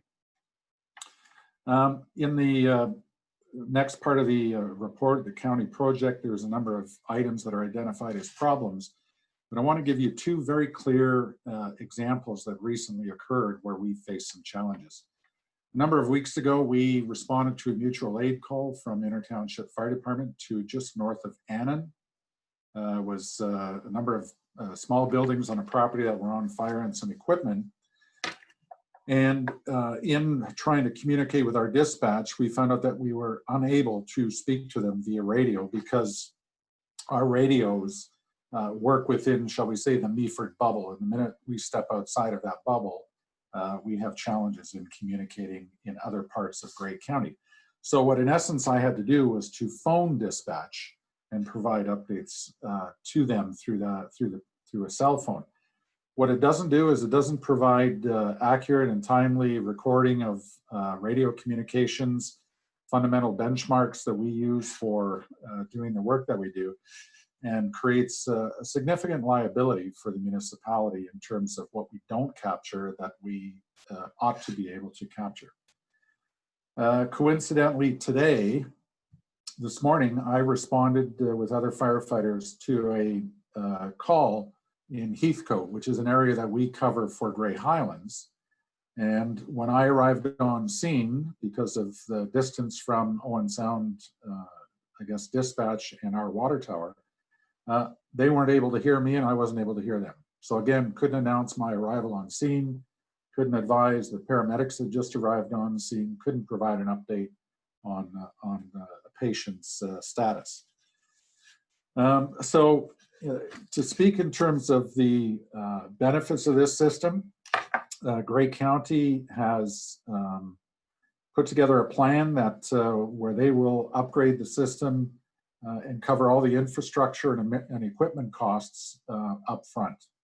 The operating piece, the system subscribers, which is us, the fire services in the county, will be responsible for paying annual operating and maintenance fees.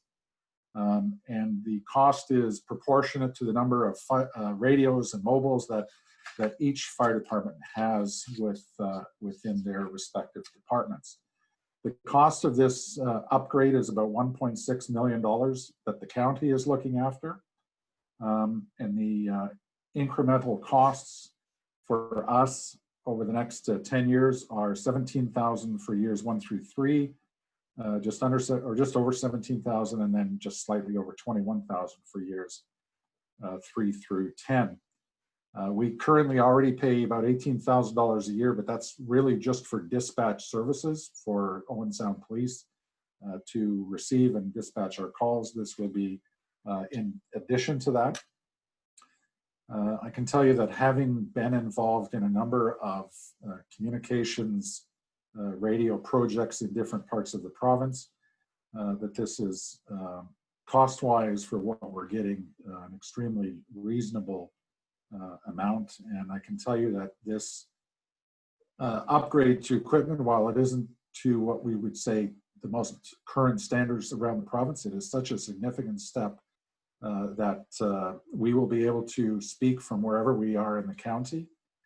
We will be able to communicate effectively with other fire departments, with dispatch, paging, and dispatch will be on separate frequencies, instead of currently on one frequency, and it will give us broader capabilities to operationalize the work we do and to keep our firefighters safe. I will stop there if you have any questions.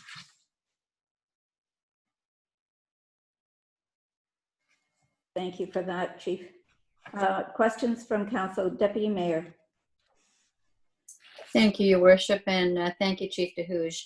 And please know I appreciate the challenges that you and your department are facing with the current system. I'm wondering if I may ask you if you know at this point in time the other lower tiers in Grey County, if others have made commitments or if there is a strong interest level from the other municipalities within the county to move forward with this, because I know that will have impact on the financial ability to make this happen.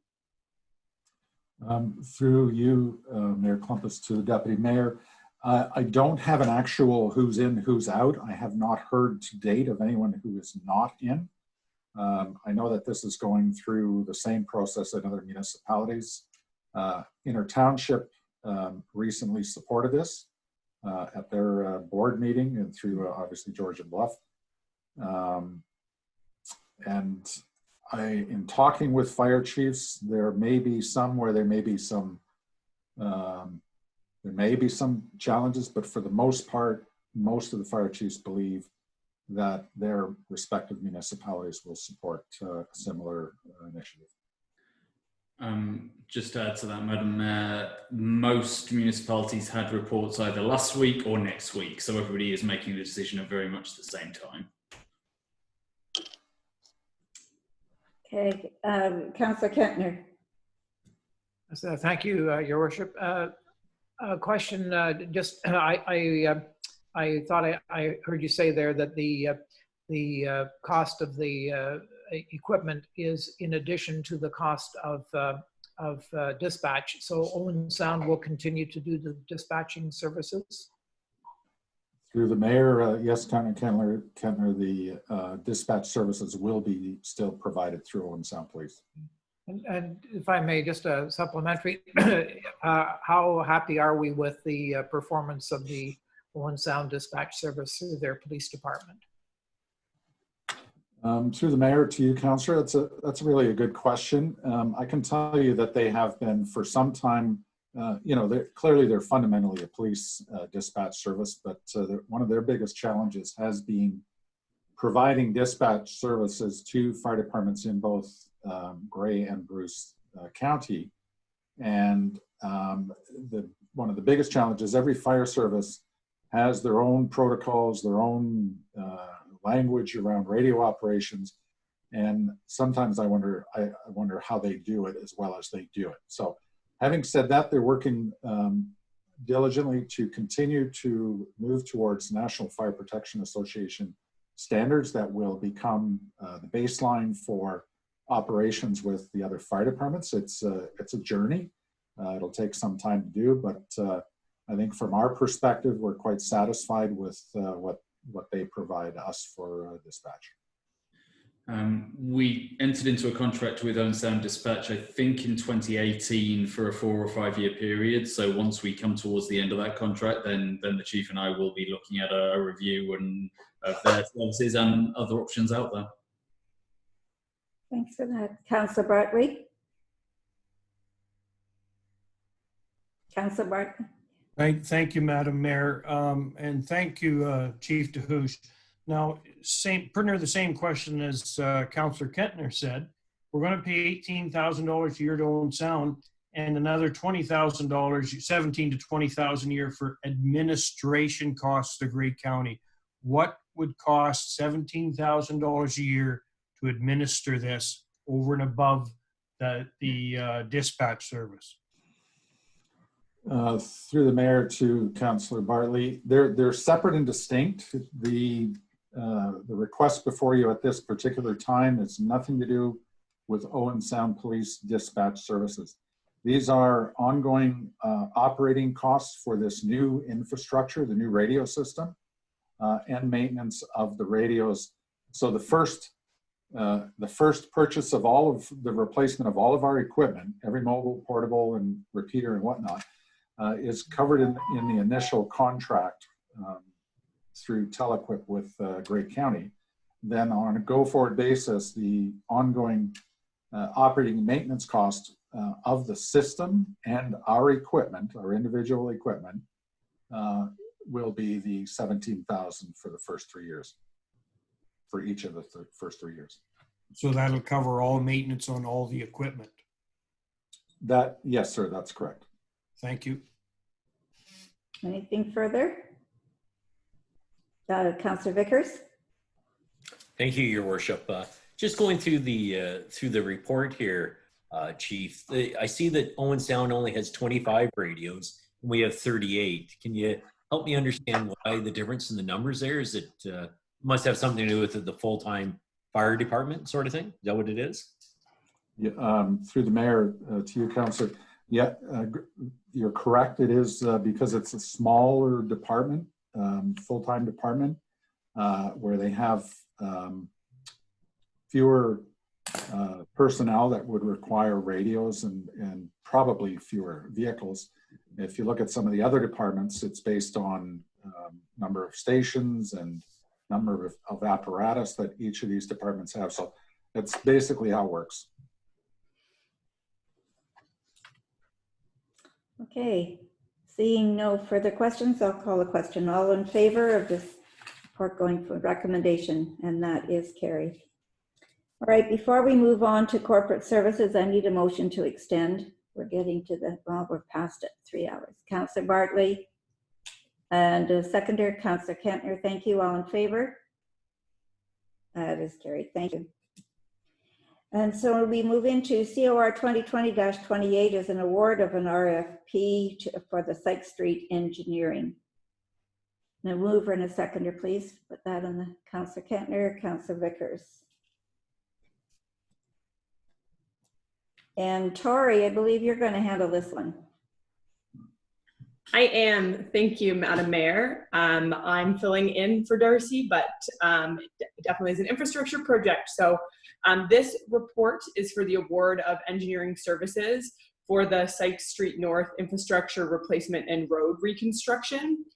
This project was not included in the 2020 tax or user pay supported capital budget, as the municipality was unable to fund the project unless upper tier funding was received. On May 6th of this year, the municipality was notified that the Ministry of Transportation had provided them with the municipality with funding under the 2020-2021 MTO Connecting Links program. And so then based on that, the project will include the replacement of water, wastewater, stormwater, and sidewalk infrastructure, and the reconstruction of the road surface and it's for approximately 250 meters on Sykes Street from Collingwood Street to Lombard Street in downtown Meaford. So we received 8 proposals for the engineering services, which include detailed design, contract document development and tendering services, and construction inspection and administration. The proposal that ranked the highest was submitted by Tatham Engineering at a value of $257,483.33, including the municipality's non-refundable allocation of HSTs. So a breakdown of the costs identified that the budget for the 2020 portion of the project is approximately $77,000, with the remaining engineering services being completed in 2021. The breakdown also identifies that approximately $35,000 will be covered by the grant funding, with the remaining costs coming from general infrastructure reserve funds and the water and wastewater reserve funds. And the 2021 engineering budget will be included in the 2021 user and tax supported capital budgets. So if you have any questions, please let me know.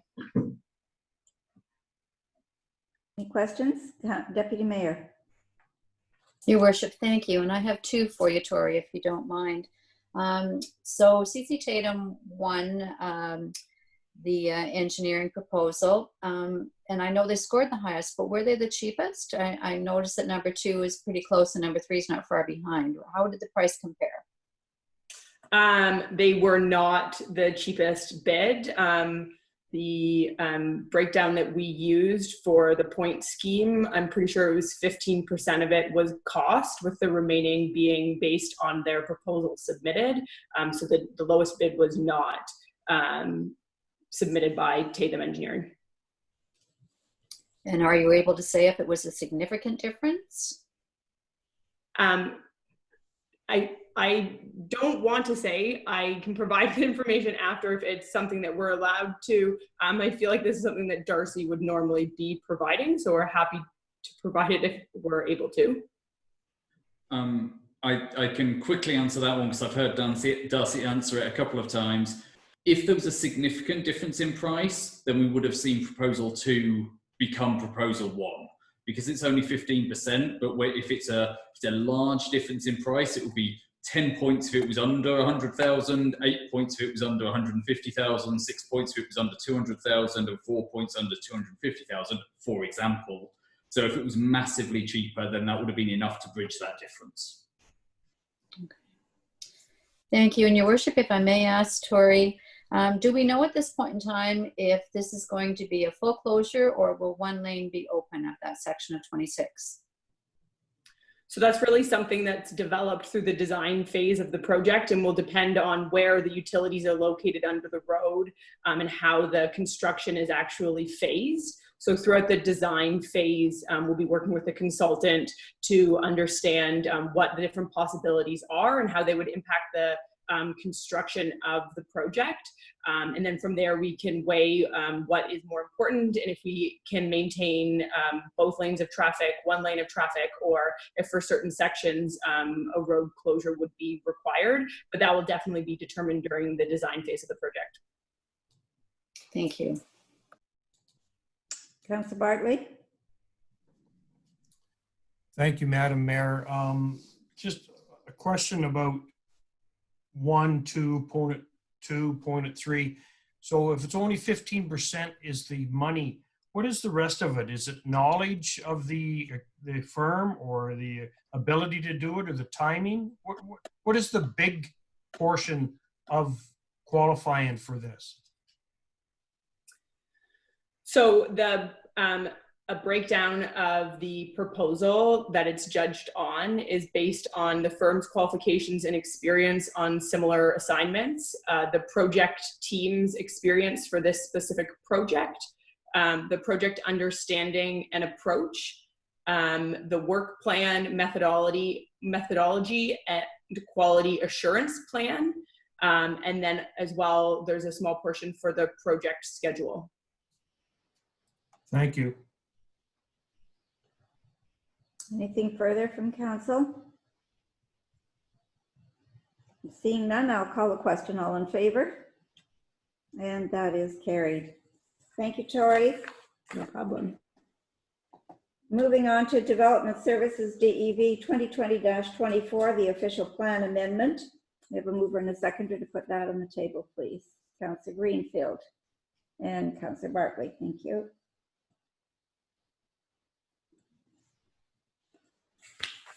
And do we have Rob or Liz here? There we go, Liz, thank you. Okay, so this one, the public meeting for this one was held last year, and there's been quite a bit of back and forth between the county and the municipality and the Ministry of Municipal Affairs and Housing on this file.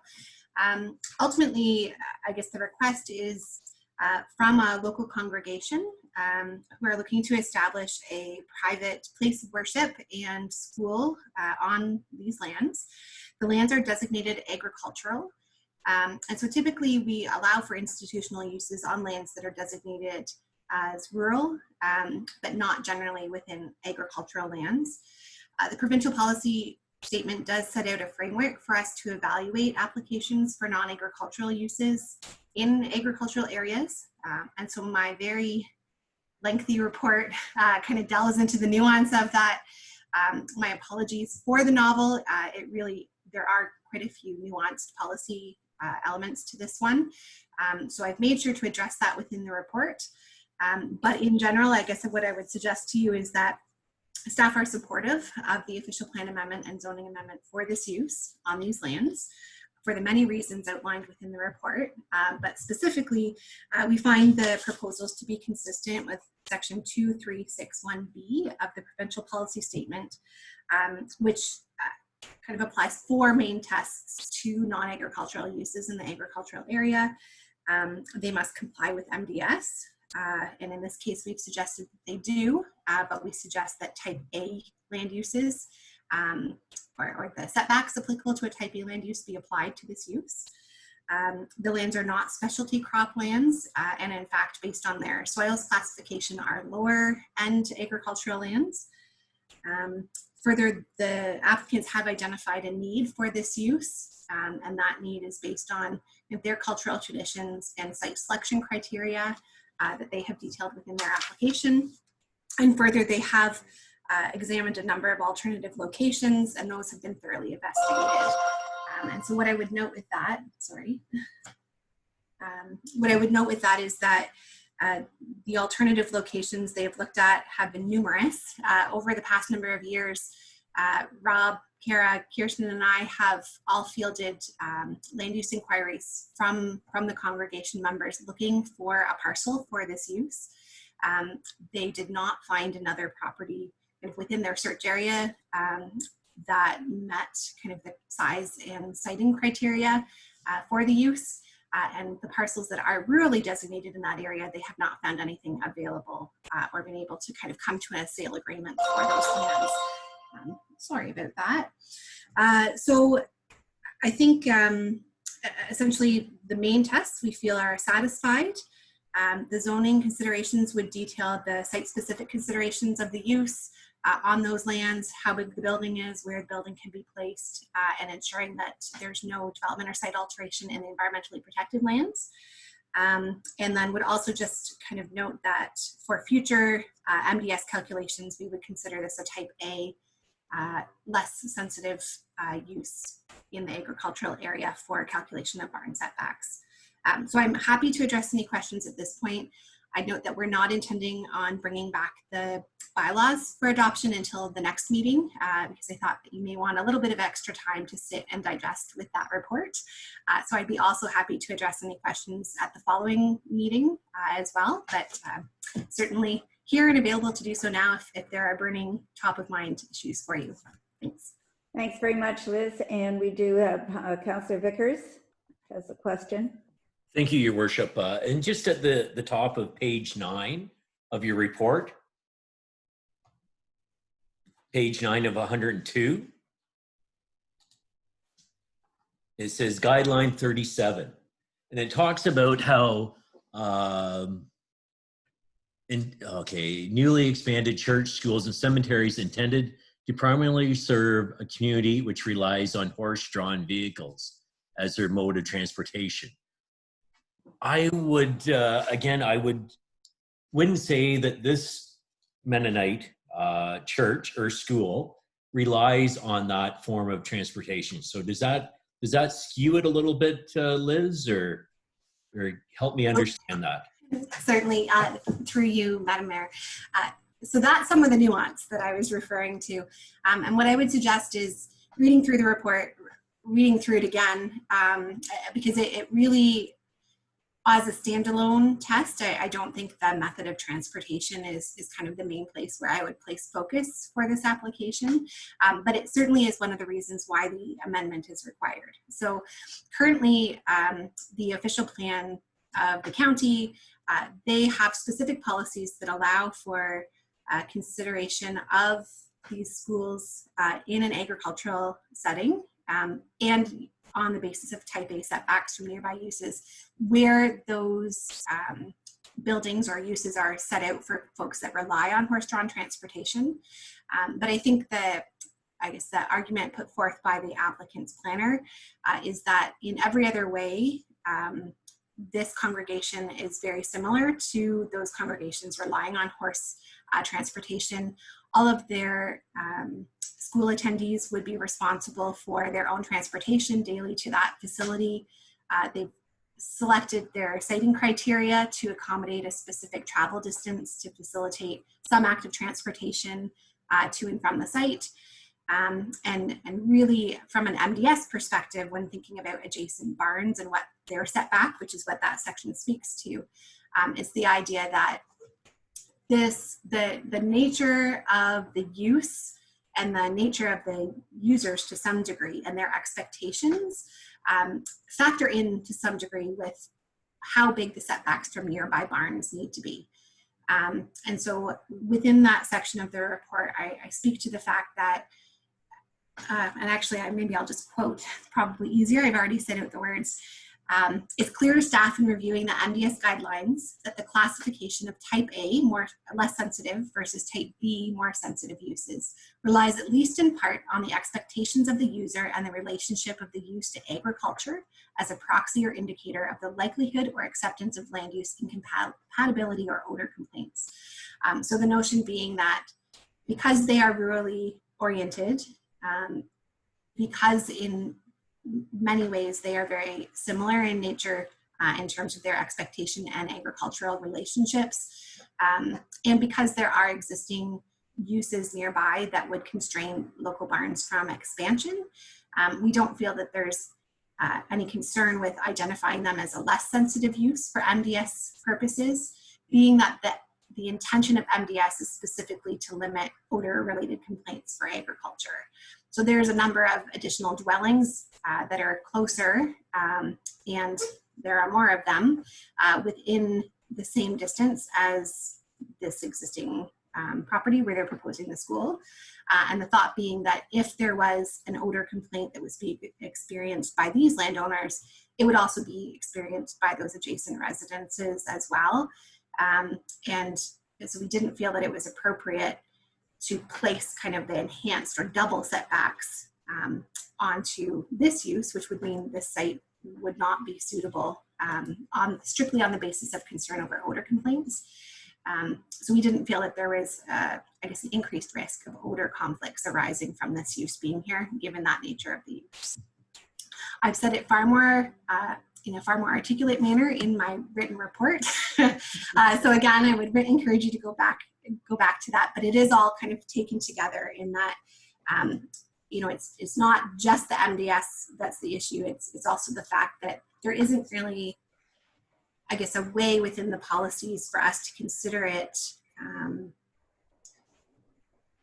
differently. And what I mean by that is we've created an exception within the policies for those congregations that are traveling by horse and buggy, because necessarily their travel distance is limited to a certain area for where they can look to site these facilities.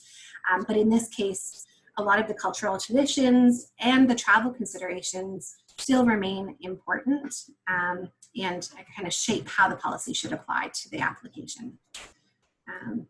If I could ask, Liz, whereabouts was that in your report? As much as I'd like to read the whole report again, if you could tell me what page that you kind of quoted from. Maybe. Sure. So that specific section was on page 9. Staff are inclined to agree with the proposed application of type A setbacks to the proposed use on the following basis. And so then I've identified 4 numbered items under that heading that speak to that as well, carrying forward onto page 10.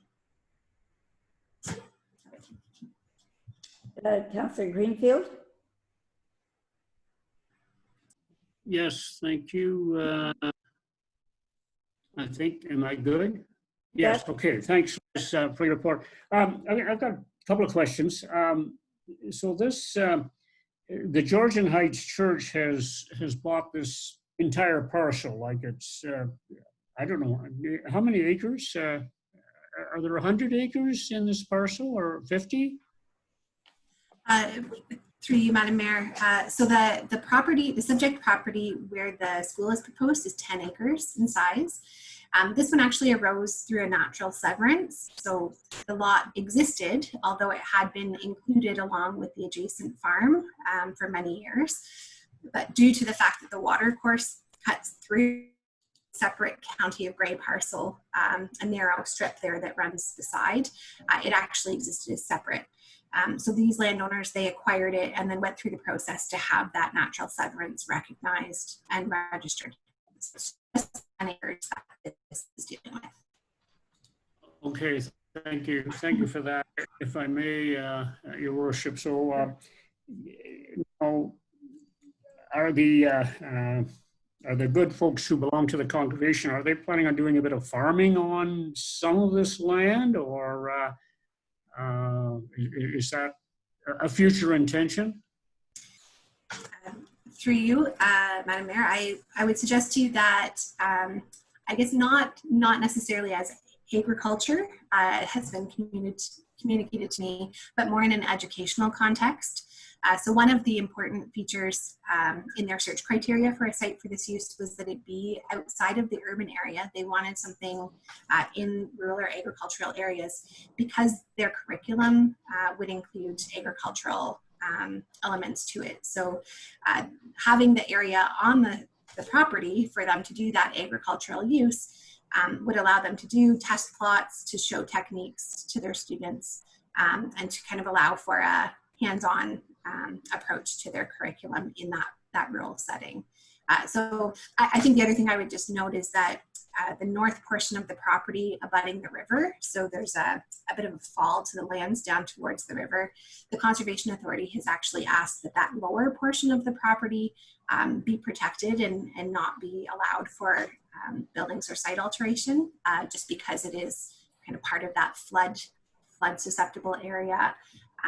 And from a natural heritage perspective as well, it's identified as a significant valley land. So all of the development and site alteration on the property would be kind of on the south half at the top of the slope rather than down the slope towards the water. Okay, thank you. Well, I'm sure whatever they do, it will be a big improvement on the field of goldenrod that has prospered there the last few years. Thank you. Thank you, Councillor Greenfield. Anything further for Liz? Seeing none, then I will call a question. All in favor of the recommendations presented here, and that is carried. Thank you, Liz. It was a tough go, and you did well. Thank you very much. Like I say, if there is any further questions that come up for council as you're rereading the novel, please feel free to reach out. I'm happy to assist. For sure. Thank you. Okay, we'll move on to updates from councillors. County Council being first on the list. Deputy Mayor. Thank you, Your Worship. Grey County Council met virtually at the call of Warden Paul McQueen on Thursday, June the 11th. Significant discussion took place on a motion presented by Grey County Councillor Robinson from West Grey. The motion suggested the creation of an agricultural advisory committee to be comprised of membership from County Council as well as from the Grey County Federation of Agriculture and local commodity groups. Several members of council felt there is already enough avenues of collaboration and information sharing with the largest industry in our county. The motion was clear, though this group would be complementary in that its design is to address political issues. We recognize that farmers feed cities, yet the province does not allow a line payment to rural municipalities in the way it once promised to compensate for agricultural products, primarily heading to city markets. And I know that Mayor Compass will speak more to that in her motion. We would like to see advocacy from this group in this regard. The motion passed, and I look forward to the opportunity for our local agricultural group to work with this new county advisory committee. County Council heard a plan for the reopening of Grey Roots. Most of the staff at Grey Roots have been redeployed to long-term care during the emergency. 3 scheduled capital projects for the County Museum have been underway while the facility has been closed. We heard from CAO Kim Wingrove her strategy for returning county staff to the workplace. The majority of office staff have been working from home. Some will continue to do so, particularly if they are challenged with daycare being unavailable for their children. The approach will be a phased one with modified workspaces and ongoing education in relation to proper sanitization and hygiene practices. The plan is to engage the public with appointments to meet with staff members by September. The County of Grey received a grant from the Provincial Modernization Fund in 2019 of $90,000.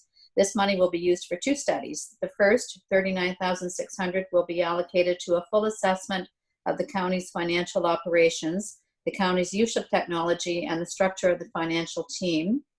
The second, 40,600 will be invested in review of county existing human resource policies, procedures, strategies, and the use of technology to assess the effectiveness and efficiencies in the delivery of these programs. And Your Worship, if I've missed anything, please add to my comments. Well, that's great, thanks. Okay, anybody else that has something to report? Councillor Bartley.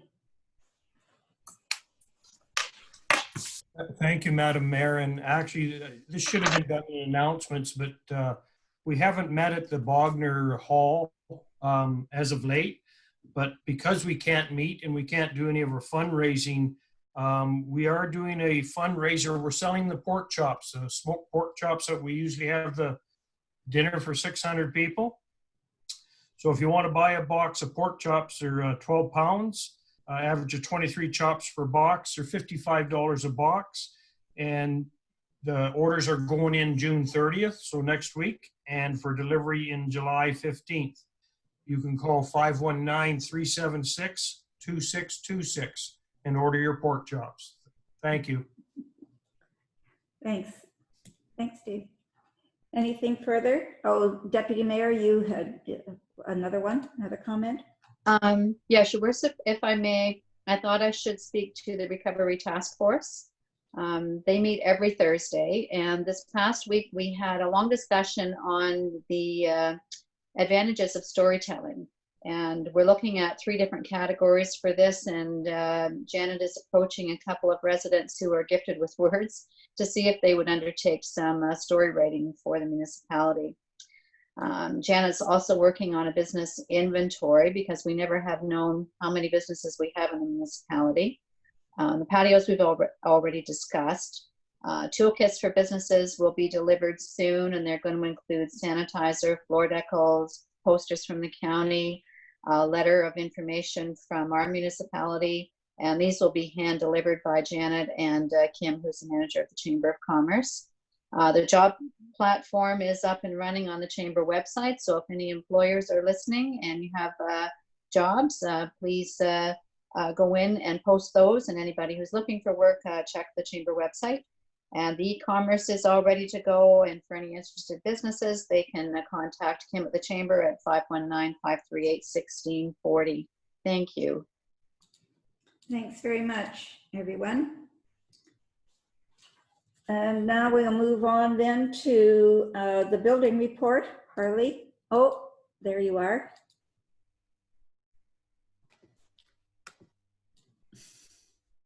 Did you want to comment?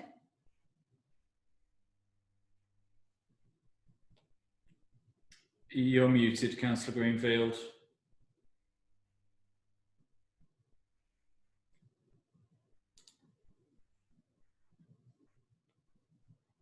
Is that coming through now? Oh, yes. Okay.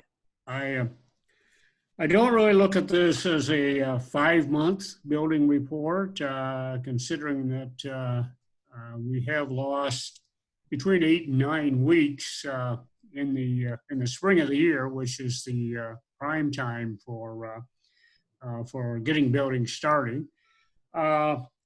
But regardless, after the end of May, we do have over $7 million of building permits and a number of new homes. And I can assure you that there is a lot of building going on, getting started up again and getting underway. And I may not be able to promise you a $40 million a year, but I think by the end of December, we're going to see some very good numbers. And the interest rates are as low as they're ever going to be. So I think you're going to see a very busy season for the next 6 months. Thank you. Yes, let's hope. I know it's going to be picking up for sure. That's it for then the Committee of the Whole. Can I have a motion, please, to move out of the Committee of the Whole? Councillor Vickers, Councillor Bartley, thank you. All in favor? And that is carried. Okay. Okay, are there any notices of motion to come forward? Councillor Keaveney? or sorry, Deputy Mayor, sorry. Your worship, I realize this may become moot, but I would like to have a motion in place to look at opening the washrooms in Meaford Hall and potentially to see if there's interest in a partnership with the BIA to support this financially. Okay, that'll come forward at the next council meeting. Okay, moving on then to Councillor Kentner as well. I'm Your sorry. worship. Should pay attention. Councillor Kentner. Yes, through your worship, I think I'll also serve a notice of motion to open the washrooms in some of our main parks as well at our next meeting. Thank you. Okay. Okay, moving on then to the motions for decision, and this one is an additional provincial funding for farm tax ratio. Could I have a mover and a seconder to put that on the table for discussion? Councillor Bartley, Councillor Greenfield.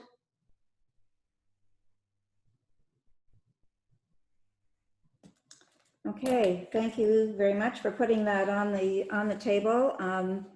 I wanted to bring this forward in conjunction, but thinking about this actually before the resolution came before County Council about an advisory committee, and I think that this will dovetail very neatly into that kind of a discussion where we're looking for a collaborative, cooperative support from our agricultural community, and in terms of equalizing the funding gaps that we find in the discounted farm properties.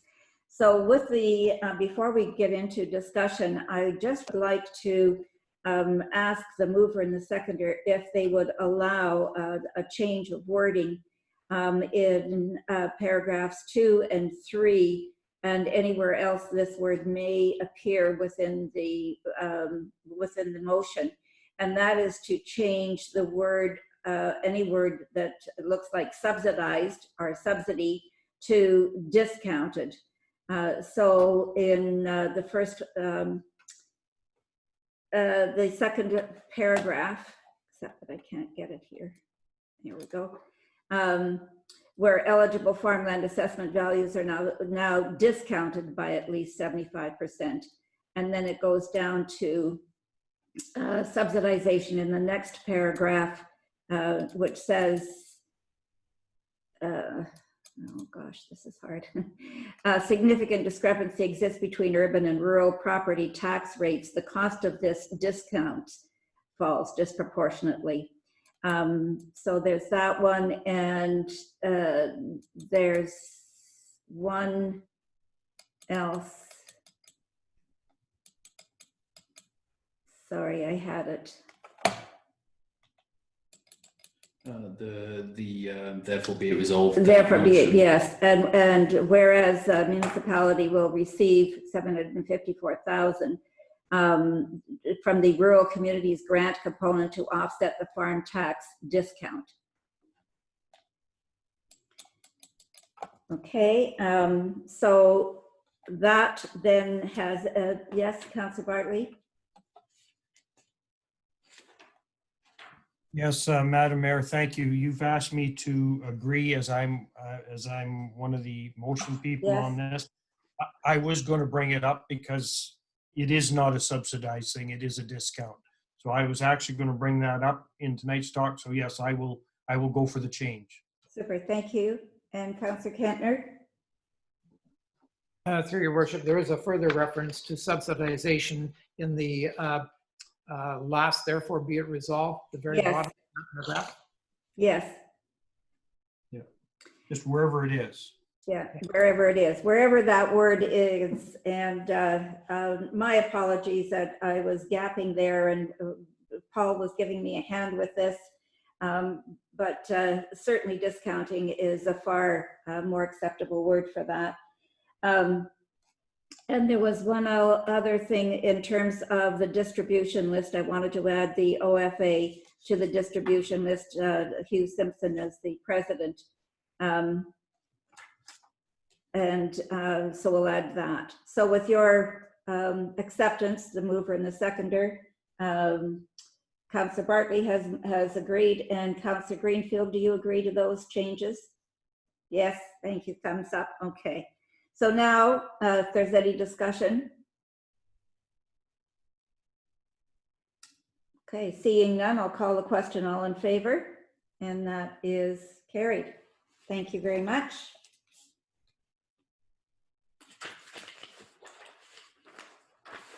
So now we move on to the adoption of the minutes. Special council meeting June the 1st. May I have a mover and a seconder, please? Councillor Kentner, Councillor Greenfield. All in favor? That is carried. And the council meeting of June the 8th. Mover and a seconder, please. Councillor Vickers. Deputy Mayor, thank you. Any comments, questions on that? I'll call a question. All in favor? And that is carried. Is there anything in the communication file that needs to be pulled? Councillor Vickers. Thank you, Your Worship. I don't want to pull anything. With the way the internet works at my place, this correspondence list has gotten so large that I have an awful time trying to open it.